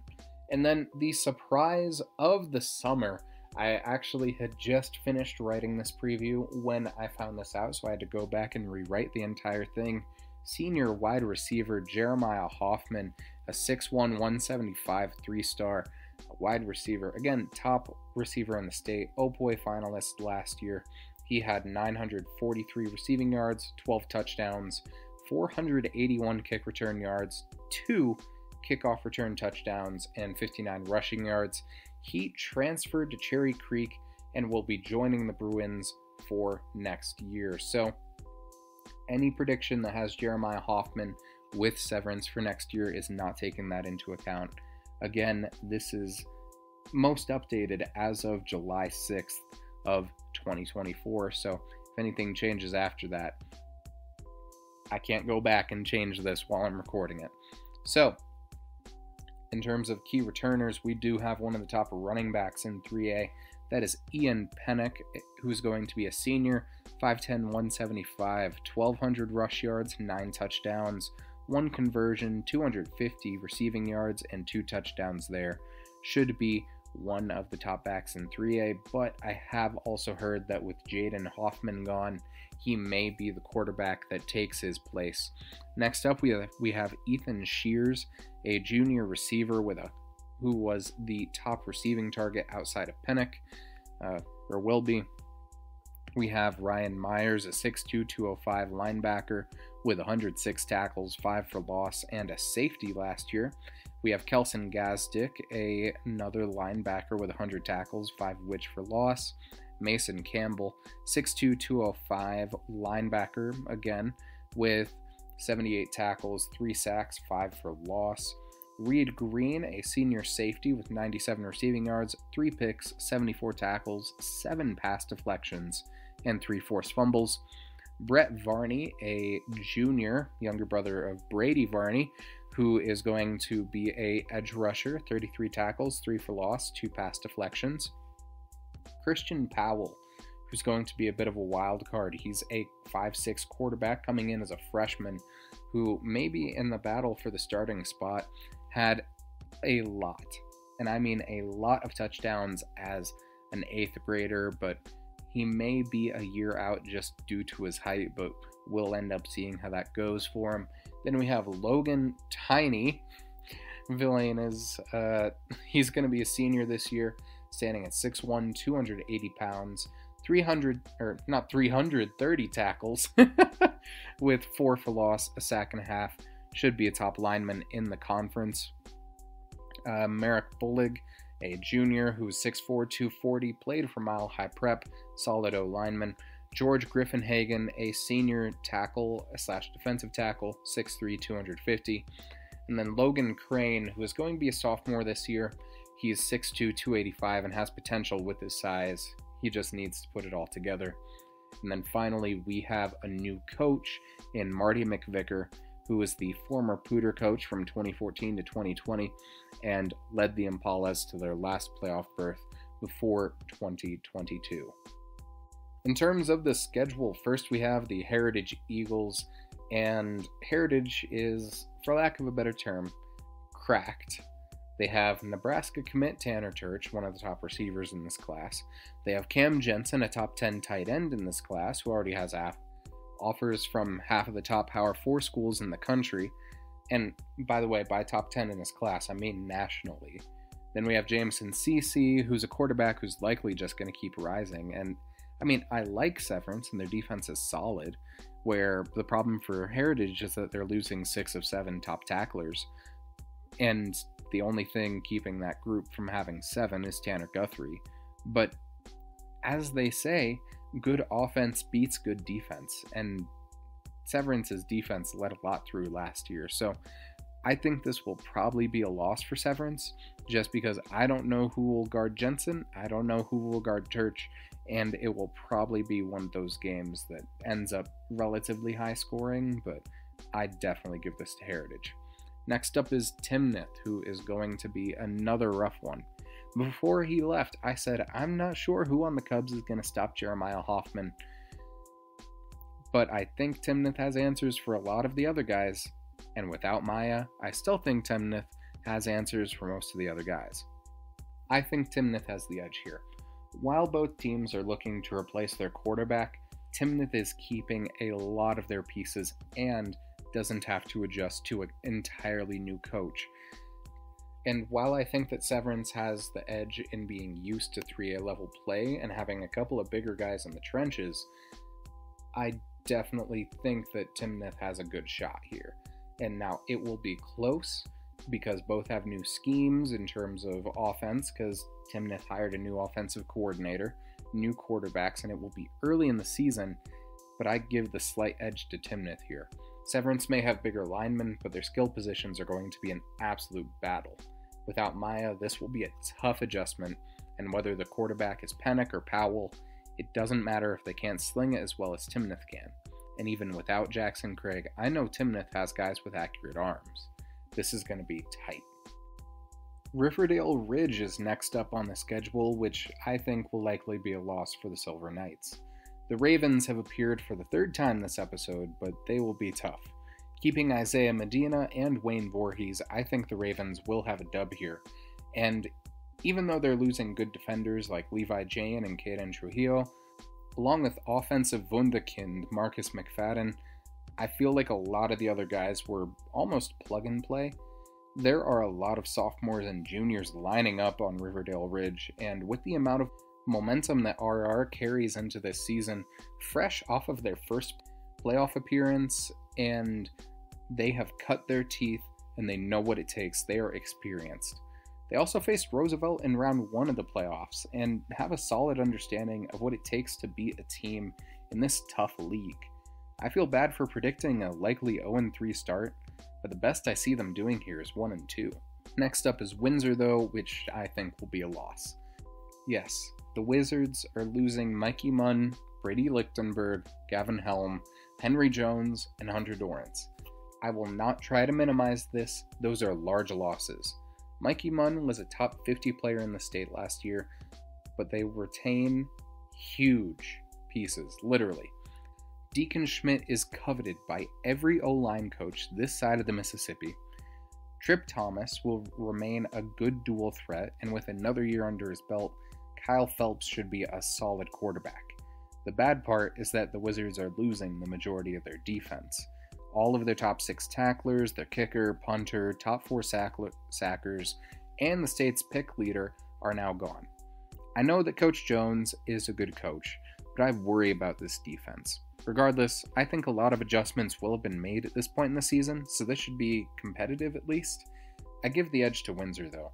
In a battle of offenses, Phelps is an established quarterback with some of the state's best alignment in front of him. Losing Brady Vardy and Jaden Hoffman will be the biggest in this one, as you no longer have such a huge target on the field for you, along with the fastest target on the field. Whoever the new quarterback is for Severance, he should be established at this point, but this is a defense that made an Elite 8 run last year. Regardless of losses, there is a certain tenacity the playoffs build, and I think the edge goes to Windsor. Finally though, we have a win for Severance in Evergreen. Despite the discovery that Avery Zuski is the likely quarterback of the future in Evergreen, this is still a team that got 40-pieced by Severance last year. I think the squad needs one more year before they return to relevance and competitive play, but this team is going to be full of sophomores and juniors, and I think in 2025 the Cougars will return to form, but they simply don't have the talent to match what Severance has in store in 24. Then against Thompson Valley, I already covered this during their section, but my thesis was that I don't know who will stop Jeremiah Hoffman. With him gone, I have little doubt that the Eagles will prevail. My reasoning for this is that they have so much more weaponry on defense. Who in the trenches will stop all of Josiah Manu, Dane Gray, and CJ James? These are guys that I am anticipating being all-conference first team. I'm not fully sure about Severance's personnel being able to contain them and not let guys like Seth Castle leak through. I also don't know who will stop Garrett Hendrickson on the offensive side, and ultimately this causes me to give it to Thompson Valley. Pomona is next, and they are complicated as the new team in this league. The drop down to 3A possesses some unique challenges, but the one affecting Severance the most is Pomona's coaching staff. I will disclose that we at the podcast have ties to Coach Ryan Wesley. We work with him in the press. He's one of our voters on end of year awards. and he is the defensive backs coach for Pomona. Taking that aside, though, and putting my bias to the side, it's a fact that Pomona's secondary improved the moment he showed up on staff. And that will likely be one of the keys of this game. Ian Pennock had a breakout season in 23, but it is currently looking like he's probably going to be the quarterback for Severance next year. And if it's Powell, then that's going to be a freshman at quarterback. So either way, it's going to be a new guy. I think that if Pennock is the quarterback, he'll look a little bit like Jacob Dube from a few years back from Flatirons Academy. A primary runner who throws if he needs to, and looking at this roster, I don't know who on Pomona stops Pennock on the ground, but I know that secondary stops him in the air. Pennock is the top offensive talent, and Ethan Shears is not on Hoffman's level as a receiver. I think Pomona takes this game. The Panthers may not have a passing game, but they have running backs. And I'm not sure that Severance has the personnel to stop those running backs. And I actually think, I take it back. I think this is a toss-up. Pomona has a slight edge here, though. But I count this as a toss-up right now. Roosevelt will be another tough one. One of the games of the year last season, this was almost an upset of the ages by Severance, which would have propelled them back into the playoff hunt. Instead, it ended in disappointment. Roosevelt's hero in that game, Noah Lucero, is the main player from that team to stay, but will also have a new quarterback in Jackson Craig. Craig will likely be settled in at this point in the season, so I don't see much disconnect coming there. I think this will be another game where it is hard to choose, since the number of factors are at play is massive. New quarterbacks, talented receivers and running backs, and some solid alignment. I'll give it to Roosevelt, though. This defense, spearheaded by Lucero, Tristan Montanez, and Noah Sanchez, is looking to be tough, and I think that the defense will pull through in this game for Roosevelt.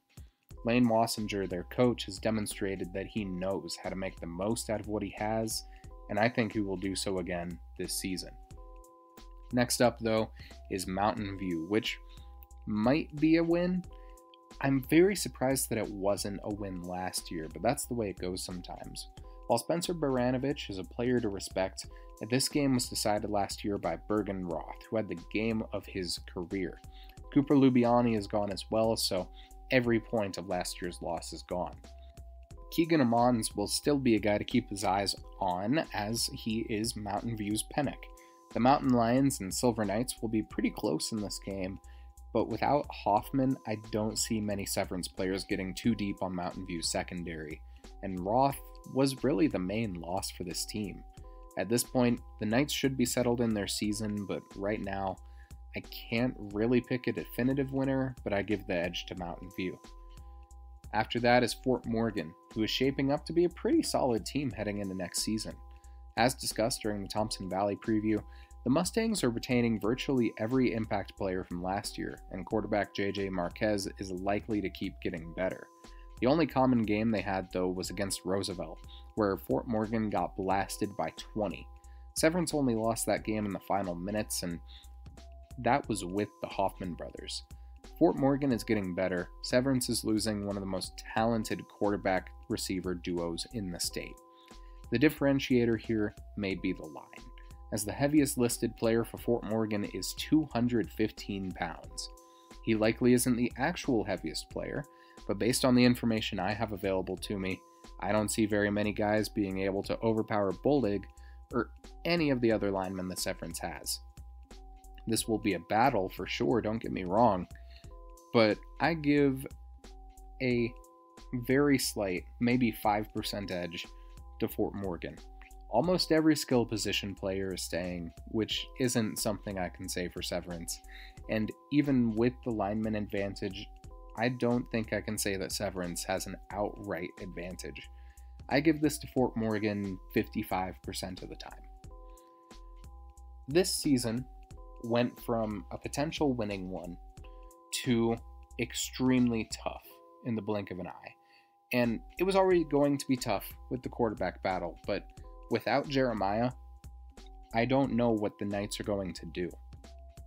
This simply has to be a rebuilding year, which sucks for the seniors like Ian Pennick. Pennick is an early pick for one of the 3A all PMC running back spots for me. And I always feel bad predicting a losing record, but given the information to me on July 6th of 24, I'm going to predict a likely 3-7 record with losses to Heritage, Riverdale Ridge, Windsor, Thompson Valley, Pomona, and Roosevelt. If everything goes well, I could see Severance beating Timnath, Evergreen, Pomona, Mountain View, and potentially Fort Morgan, making it 5-5, but that's if everything goes extremely well. When it comes down to it, I think 3-7 with wins over some combination of Timnath, Pomona, Mountain View, and Fort Morgan is possible, but that's if everything goes perfectly. So, I'm sorry, Severance. I don't like predicting bad seasons, but that's ultimately just what I see. I want you to prove me wrong. I want you to have a good season, but there's only so much I can do. Next up, though, we have the Windsor Wizards. Yes, the Wizards, they went 8-2 in the regular season last year, 2-1 in the playoffs, making the Elite Eight. Starting off the season with a 10-7 win over Meade, a 29-28 win over Longmont, 26-24 over Fort Collins, a 30-35 loss to Fossil Ridge, an 8-40 loss to Erie, a 50-7 win over Greeley Central, followed by a 51-0 win over Skyline, 48-6 over Greeley West, 28-10 over Loveland, and a regular season closer, 52-14 over Grand Junction Central. Then in the playoffs, beating 9-1 Centaurus 48-0, Ponderosa beating them 38-21, and then losing to Montrose 7-26. In terms of the players who are departing who helped make that happen, first of all, we have Mikey Munn, a senior/quarterback, probably a top 5 two-way player in the state last year. He was our 4A Defensive Playmaker of the Year. The state interception leader, 9th nationally. He had 162 pass yards, 2 tutties to a pick, 485 rush yards, 12 touchdowns there, 50 receiving yards, 139 receiving yards on 12. Count them, 12 interceptions, 78 tackles, 5 pass deflections, 1 forced fumble, and 2 fumble recoveries. Munn was also joined by Hunter Dorrance, who had 39 tackles, 3 deflections, a fumble recovery, and half a sack. Brady Lichtenberg, a running back, who had 1,400 rush yards, 11 touchdowns, 41 receiving yards, 46 kick return yards, and a conversion. Gavin Helm, the Wyoming commit at punter, he had 382 receiving yards, 3 touchdowns, 3,600 kickoff yards, 1,088 punt yards with a 39.5 yard average, was 46 for 50 on PATs, 8 for 12 on field goals, and was all around one of the best special teams players, not just in Colorado, but in the region. Then we have Landon Scruggs. He had 42 tackles, 4 picks, 8 deflections, 3 fumble recoveries, and 300 kick return yards.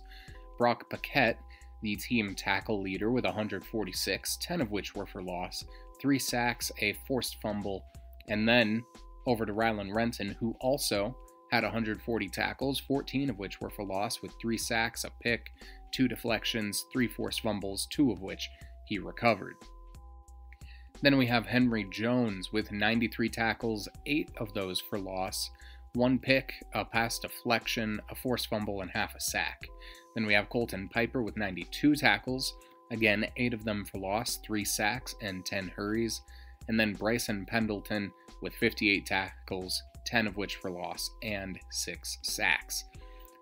As you guys could probably hear there, this was one of the best defenses in the entire state across all classifications. Just an absolutely insane defensive unit, and one that will be very tough to replace. But When it comes to the key returners for this Wizard squad, you have to start with Deacon Schmidt, the junior tackle, 6'4", 280-pound 3-star. He's been offered by Colorado State, Kansas State, Nebraska, Oklahoma State, and Washington State. So very, very good player. I was actually able to meet him recently, and let me tell you, this guy's hands are like oven mitts. It was impossible to shake his hand. Then we have quarterback Kyle Phelps. He had 953 pass yards, 7 tutties to 4 picks, 173 rush yards, and 4 rushing touchdowns. QB2 is probably going to be Wyatt Gustafson again. He'll be a junior, so by the time he's a senior, hopefully he'll have some good reps on JV. Then we have Trip Thomas, the running back / wide receiver, the senior, 217 rush yards, 1 touchdown, 480 receiving yards, 4 touchdowns there, a forced fumble, and 345 kick return yards. Then we have Samuel Cooper, the senior running back with 756 rush yards and 9 touchdowns. An offensive tackle junior, John Stevens. He is a 6'5", 260 guy, trains with 6'0", so we know he's going to be solid. Then we have a junior in Drew Miller with 48 tackles and 1 pick. Robert Taylor, who is a 6'1", 260 senior D lineman, only had 4 games last year with 25 tackles in those, so hopefully he's able to stay healthy and eligible for this season. Then we have Gavin Shipp, a 6'1", 255 sophomore, should be a starting interior offensive lineman potentially. Then we have Isaiah Cronk. He's a junior with 53 tackles, 1 pick, and 2 deflections. Then we also have Easton Hubbard, who had 106 rush yards and 2 picks, and Cale Frederick, who had 153 receiving yards and a touchdown last year.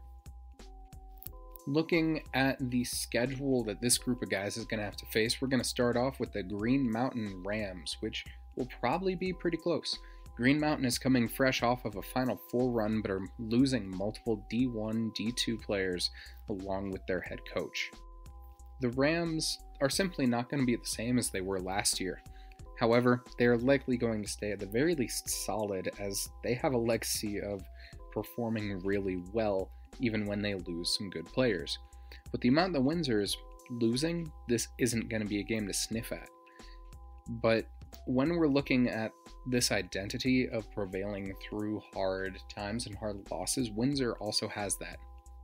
This being at the beginning of the season does mean that both these teams have to rediscover their identities. Coach Rankin has some work to do with the Rams, but in the trenches, the loss of Colton Patterson and David Ives will probably be mitigated by Andreas Gilroy and Asher Gardzalewski, along with potentially Brody Wolf. But Deacon Schmidt and John Stevens are going to be hard to beat.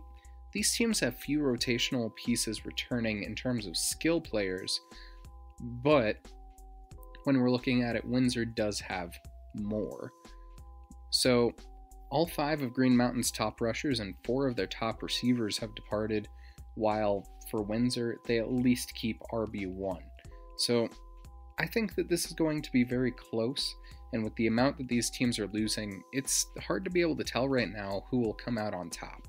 So I say this one's a toss-up. Next up, we have Longmont. And, Longmont is likely going to be another close game where I give the edge to the Trojans. Longmont has a lot more continuity and weapons that we know the efficacy of. The returners also have a lot more dynamicism to their game, I believe. Colby Holmes is one of the fastest players in the state, and I don't know who on Windsor as of right now is going to stop Joey Foote. However, the problem is, again, the line. Ethan Atherton is going to continue to be one of the best linemen in his class, but outside of that, I don't see many players on Longmont's defense stopping Cooper or Thomas, or with Schmidt and Stevens blocking for them. Phelps is a little bit turnover heavy though, so if he doesn't turn that around, which, fingers crossed he does for Windsor's sake, but if he doesn't, with the hard hitters remaining on Longmont's defense, like Logan Johnson, it could tip the scales. I do give the slight edge to Longmont because Windsor is graduating some of the best defensive players in the state, and the reason I said they'd be a top team in 4A last year is that defensive versatility. They had 11 players with 50 tackles, and this year that was down by a lot. The defense won them a lot of games, including this one last year, and so with losing that defensive versatility, I give it to the Trojans, but so slightly. These games are so much fun, and they will be battles. A game that probably won't be as much of a battle is Montbello. Now, Montbello is hard to gauge, as they do not have an official roster yet, and they retain a lot of far northeast players except for, I believe, Jeremio and JJ Matthews. This team is facing a really major shakeup and are difficult to evaluate. But even saying that they have the exact same roster as they did last year, they were 2-8. Cole Gaddis from Longmont said they were the best 2-8 team he'd ever faced, but they were 2-8 regardless. Neither QB had a positive touchdown to pick ratio. They're losing a top 5 running back in Russell Patton and 4 of 6 top tacklers along with their kicker. Combine that with a brand new head coach, and I think Montbello will have a rebuilding year, so I give it to Windsor here. Severance is tough. I just covered this in their segment, but I give this to Windsor. Losing Jaden Hoffman and Brady Varney is going to be tough on this roster, as those were 2 of their main offensive weapons. Depending on who their quarterback is, it's going to be difficult, but losing a tight end like Varney is going to be really, really difficult to replace. I mean, they're also losing Jeremiah Hoffman, who is the only player that I think was unstoppable on that offense. And I see a game plan for Windsor where they even let Ian Pennick cook, but shut down everyone else. On the other side of the ball, I don't know who on Severance will consistently get stops against Windsor. They have guys who can get stops, but they don't have him. I think Windsor will win this one by a couple of scores. Next up, we have Roosevelt, which is closing out non-conference play, which I think will be another close one. This is a team with a history of high performance, good coaching, and a very tough mindset. They're losing the number 1 running back in the state, Xavier Ramirez, along with a top 10 quarterback, Bronco Hartson. Those 2 are really the engines of this offense, and their shoes are going to be difficult for Noah Lucero and Jackson Craig to fill. I think it'll be close, but I don't know. I think I give the slight edge to Windsor. I don't know. It's close. Windsor's new defense, as I said earlier, is going to be more permeable than it was last year.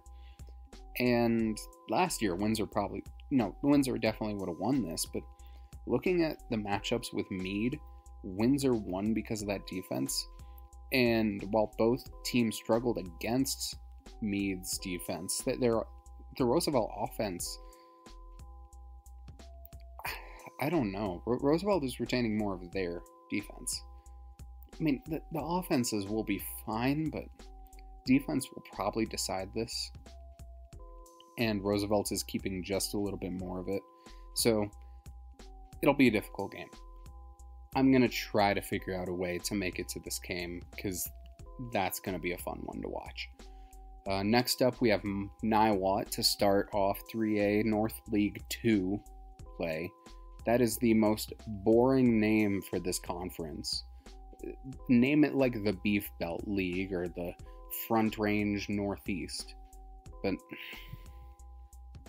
beside the point, Windsor is going to face Niwot. Niwot hasn't had a winning season since 2008.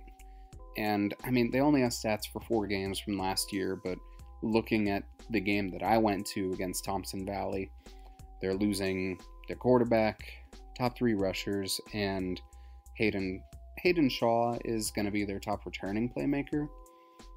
But I don't think he's the type of guy that'll get you a win against Deacon Schmidt and company.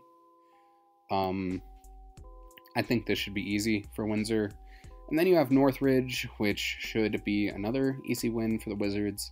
They did go 5-5, but those 5 wins were against some of the worst teams in 3A to 5A. In conference, they just got blasted. Justin Thill will be the main meaningful player, but without Raul Gallegos and Brandon Asmus, he will be zeroed in on even more, and he already had 13 picks last year. So I don't think Windsor's secondary, or what's left of it, will struggle too much. I think Windsor will win this unless something wild happens.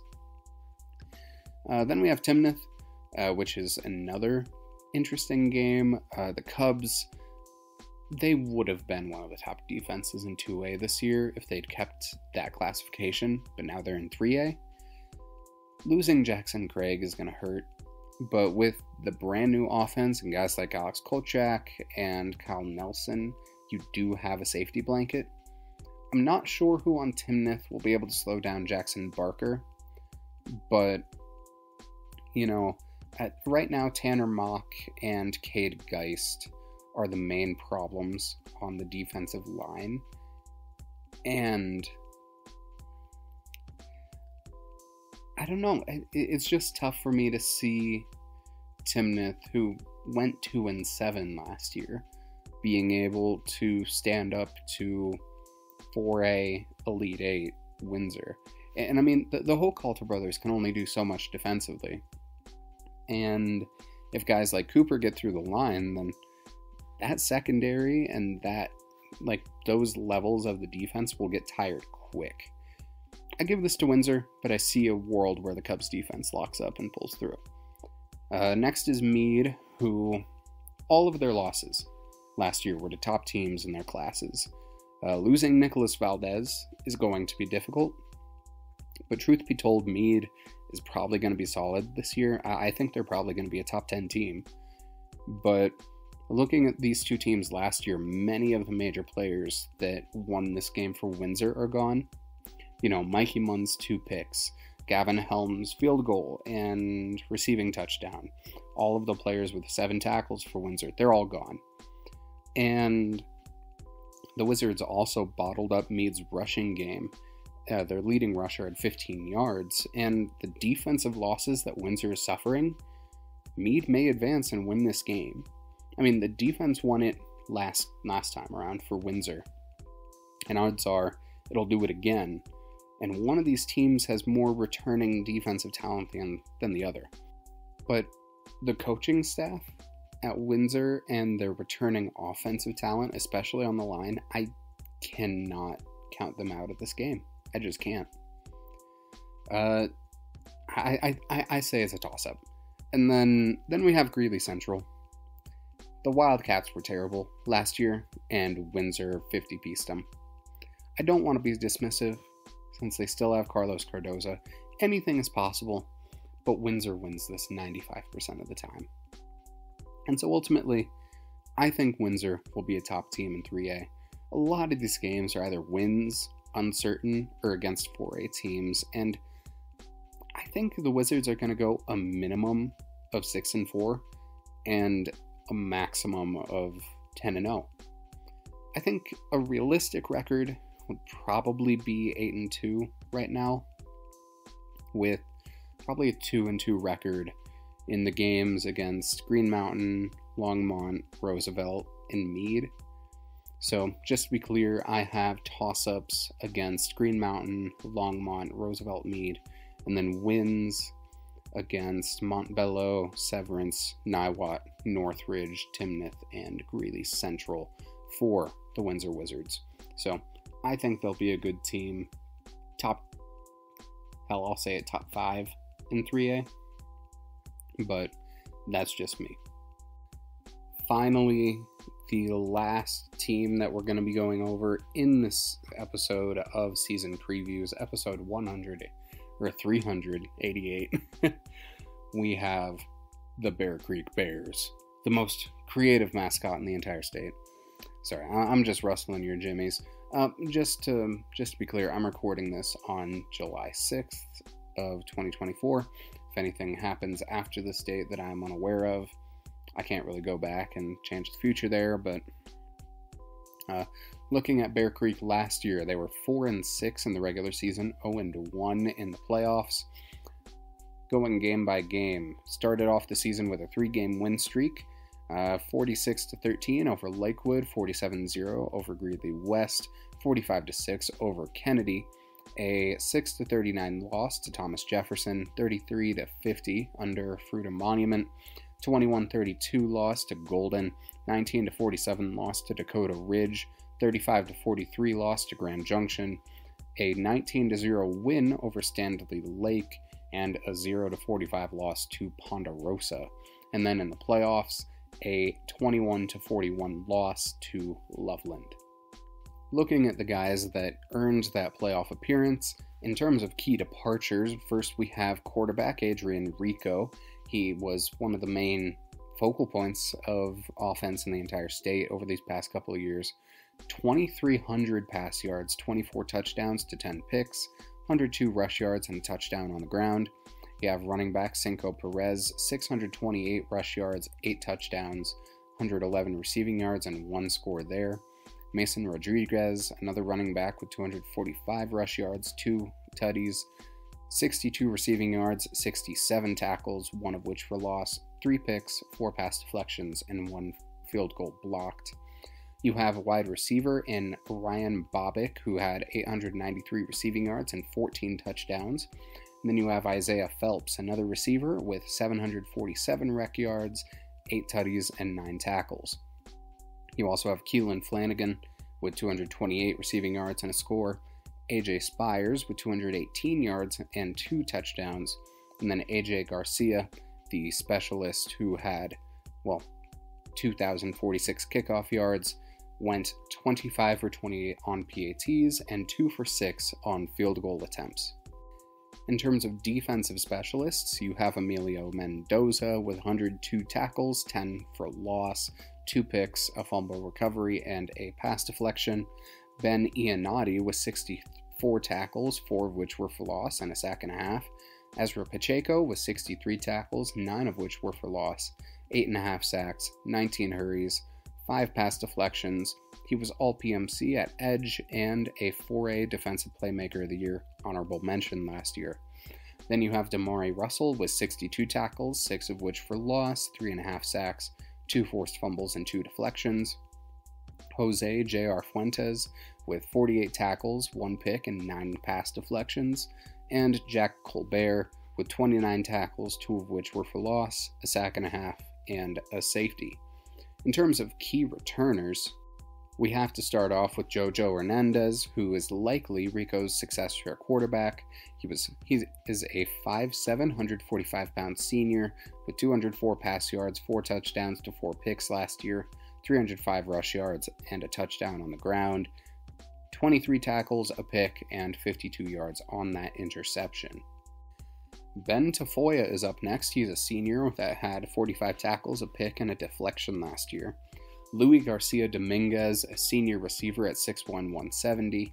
He's the leading returning receiver with about 300 receiving yards and 1 touchdown. You have Junior Hernandez, who had 41 tackles, 1 pick, 3 deflections, and a forced fumble. Vincent Martinez at linebacker with 90 tackles and 3 sacks last year. Michael Trujillo, he is a senior who at 6 foot 275 should be a major player on the O and D line, a potential all-conference guy right there. And then a new coach at Bear Creek, but only if you just started paying attention. Tom Fennell is returning as the head coach and was previously the coach from 1992 to 2011, going 147 to 81 in that time, had winning seasons in 7 of his 8 final seasons, and was 500 in the other. And he spent the past 2 years coaching at Colorado Mesa University, so welcome back, Coach Fennell. Can't wait to see how you do with this new rebuilding Bear Creek squad, and I hope you're able to get them back to the playoffs again. So, I mean, this Adrian Rico era, this post-Rico era is going to be interesting, and Jojo Hernandez has big shoes to fill. The system at Bear Creek has a way of filling in guys, but the defense is kind of stagnated between the past 2 seasons, but it's going to be interesting to see how Fennell coming back is going to influence the offensive system and the defensive progression. So we're going to start taking a look at the schedule. Again, this is going off of the information I have as of July 6th. We'll see if I'm wrong or right when the games start. But first, we have a game against the Lakewood Tigers, one of the worst teams in 5A last year, and I mean no hyperbole when I say that nearly every player that recorded a statistic for Lakewood last year, or in this particular matchup, is gone. The problem for the Bears is that the same is true for them. Both teams are losing an insane amount of players, and it will be hard to gauge who comes out on top, which leads us to the main way of how to assess this game. How last year went. I mean, Bear Creek runs an air raid offense. Their wide receiver 2 had more yards than RB1. Lakewood wasn't equipped to stop that. The problem here is that Coach Steinfeld has departed for Conifer, and Fennell is back, and he's a real impactful winning coach. I think this game should be a win for Bear Creek, but with the amount that both of these teams are losing, I don't think it'll be by much. Regardless, it's hard to say you'll lose to a team coming off a 26-game losing streak, even with the amount of talent you're losing. But I wouldn't be too horribly shocked if that is what happens. I think Bear Creek wins this 2/3 of the time. After that, we have Skyline, which should be an easy win regardless. I feel bad for being a bit dismissive, but the Falcons were absolutely terrible last year. This is a building year for them, and they get to start fresh with Servando Morales. But a fresh start means mistakes. I think the Falcons will return to relevance soon, but they didn't have one guy with a 70-tackle season. They'll be building, and a loss to Bear Creek, who may not have much, will likely be a part of that progress. Bear Creek is losing a loss, but they have a few more guys that I think you can count on to win games. After that, we have Standley Lake, who are keeping MVP honorable mention Liam Gran. But outside of that, and one of the coolest mascots in the state, the Gators are losing a lot, when they already lost this game by 19 last season. If the Christensen brothers develop, I can see them propelling the Gators to more wins here in a year or two. But next year will be an exercise in patience. Without Braden Smith, they will have to rely on Boston Harris, who I'm not fully sure I trust yet.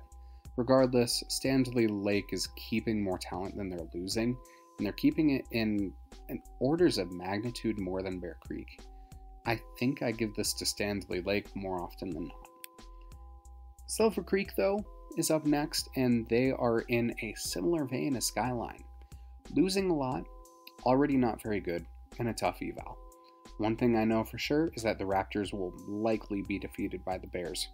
Silver Creek only had one good win against a good team last year, and without Cole Rogers, I don't think they can replicate that here. Bear Creek win.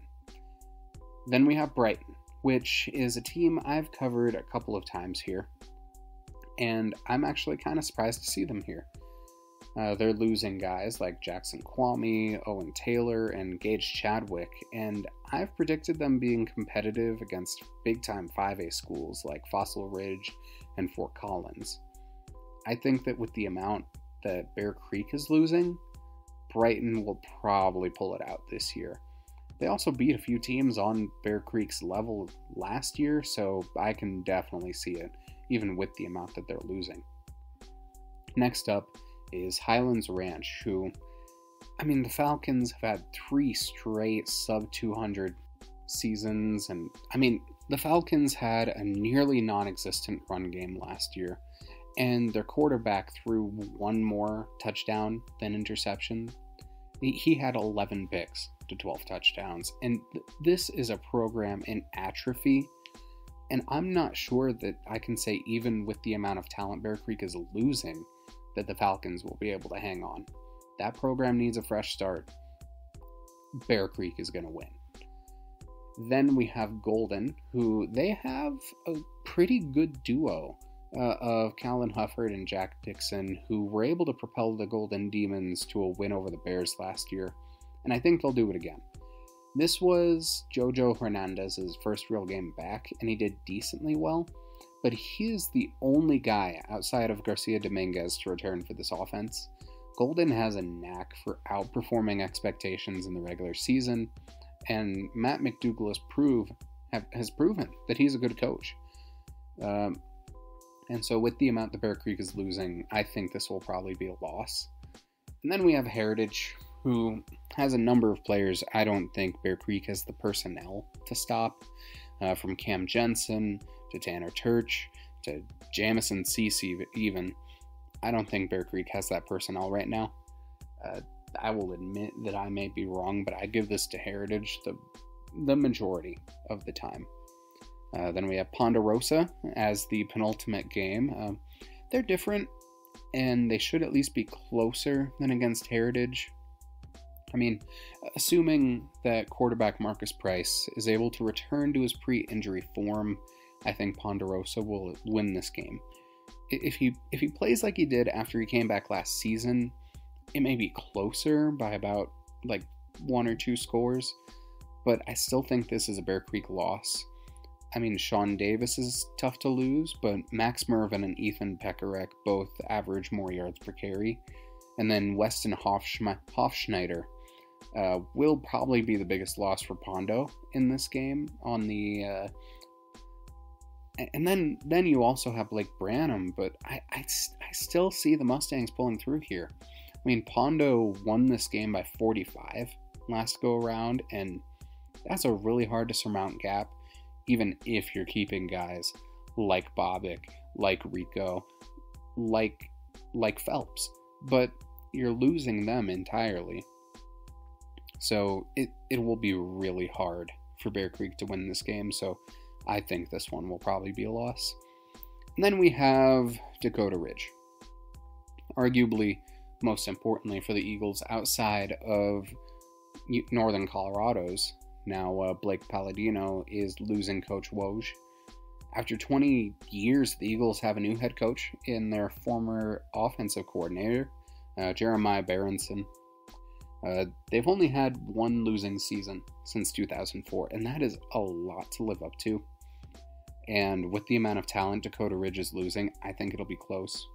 I mean, again, Blake Palladino, all 3 top receivers, 2 of the 3 80 tackle defenders. I mean, Bear Creek may not be the best team, but they will have formed their identity by this point in the season, and Dakota Ridge will have formed theirs as well. I think whoever wins this has a good chance to go 500 on the year. And the deciding factor in this game, I think, is going to be Landon Kalsbeck. If he goes off, this is Dakota Ridge's game to lose. But if he has a middling game, then I can see the Bears taking this one. Either way, I think this will be within 2 scores. But if I had to guess, I give this to Dakota Ridge. It is not simple to win a game you lost by 38 last year. And so, overall, looking at the schedule, I'd probably peg Bear Creek as going 4 for 6 for the second year in a row. They won't be the worst team in the state, but damn, do they have a tough league. If they were in like the I-25 league, I would have no problem giving them 7 wins, but you have to deal with 4 of the toughest teams in 4A and a 5A drop down. If I'm being generous, I'll give them Dakota Ridge, but that's still a 500 season. If I'm wrong, and I mean, I hope I am. I hope I'm wrong, and I think Coach Thennel will turn it around after one season, but it will be a tough year. So, ultimately going through it, I see wins over Lakewood, Skyline, Silver Creek, and Highlands Ranch, with losses to Stanley Lake, Brighton, Golden, Heritage, and Ponderosa, and a toss-up with Dakota Ridge to make it a window of wins of 4 to 5. Yeah, I think another 4 to 6 season. And that is all 9 of our first 9 previews. It feels weird that it went so quickly, but this episode is also 2 hours. I did not want the same thing that happened last year where it ended up being 4, and nobody wants to listen to that, if I'm being honest. But yeah, I think that's the long story short. Again, if you've listened through all of this, I want you to know, if I predicted your team to do poorly, it's not because I want them to do poorly. There is not a team in the state that I have malice in my heart for. Not one. I just call it like I see it. And unfortunately, sometimes I just don't see a team being successful. Or at least as successful as you probably want them to be. Or you want me to say that they would be. But I want you to be the best versions of yourselves.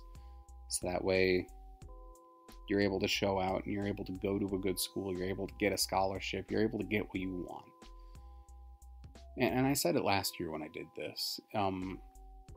If it was up to me, every team would be able to go to state. And I know that's counterintuitive, but like if there was a bowl game system where every team got matched up with a team on a similar level to them, and that would give non-playoff teams one last chance to show out against a team on a similar level.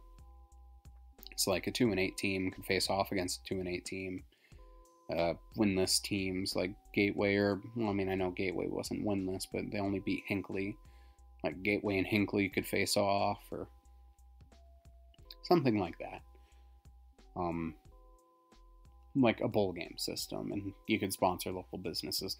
I'm getting off track, but long story short, I want you all to succeed. And it does pain me to predict you doing poorly, but I just say what I see. And so, next episode, I have 9 more programs that I am going to be covering. Those 9 programs are, well, first of all, we have Mountain View, and then after that, we have other programs like Prospect Ridge, Highland, Eaton, Platte Valley, Manitou Springs, Woodland Park, Wellington, and Timnath. So some pretty quality programs, fun schools to watch, and I hope you all tune in, give it a listen. Until then, though, stay safe, stay hydrated, don't die, do not get in cars with people you don't know offering you candy, and I'll catch you all on the flip. Go out there, enjoy the sun. This summer has been beautiful, and I'll see you all soon. Peace.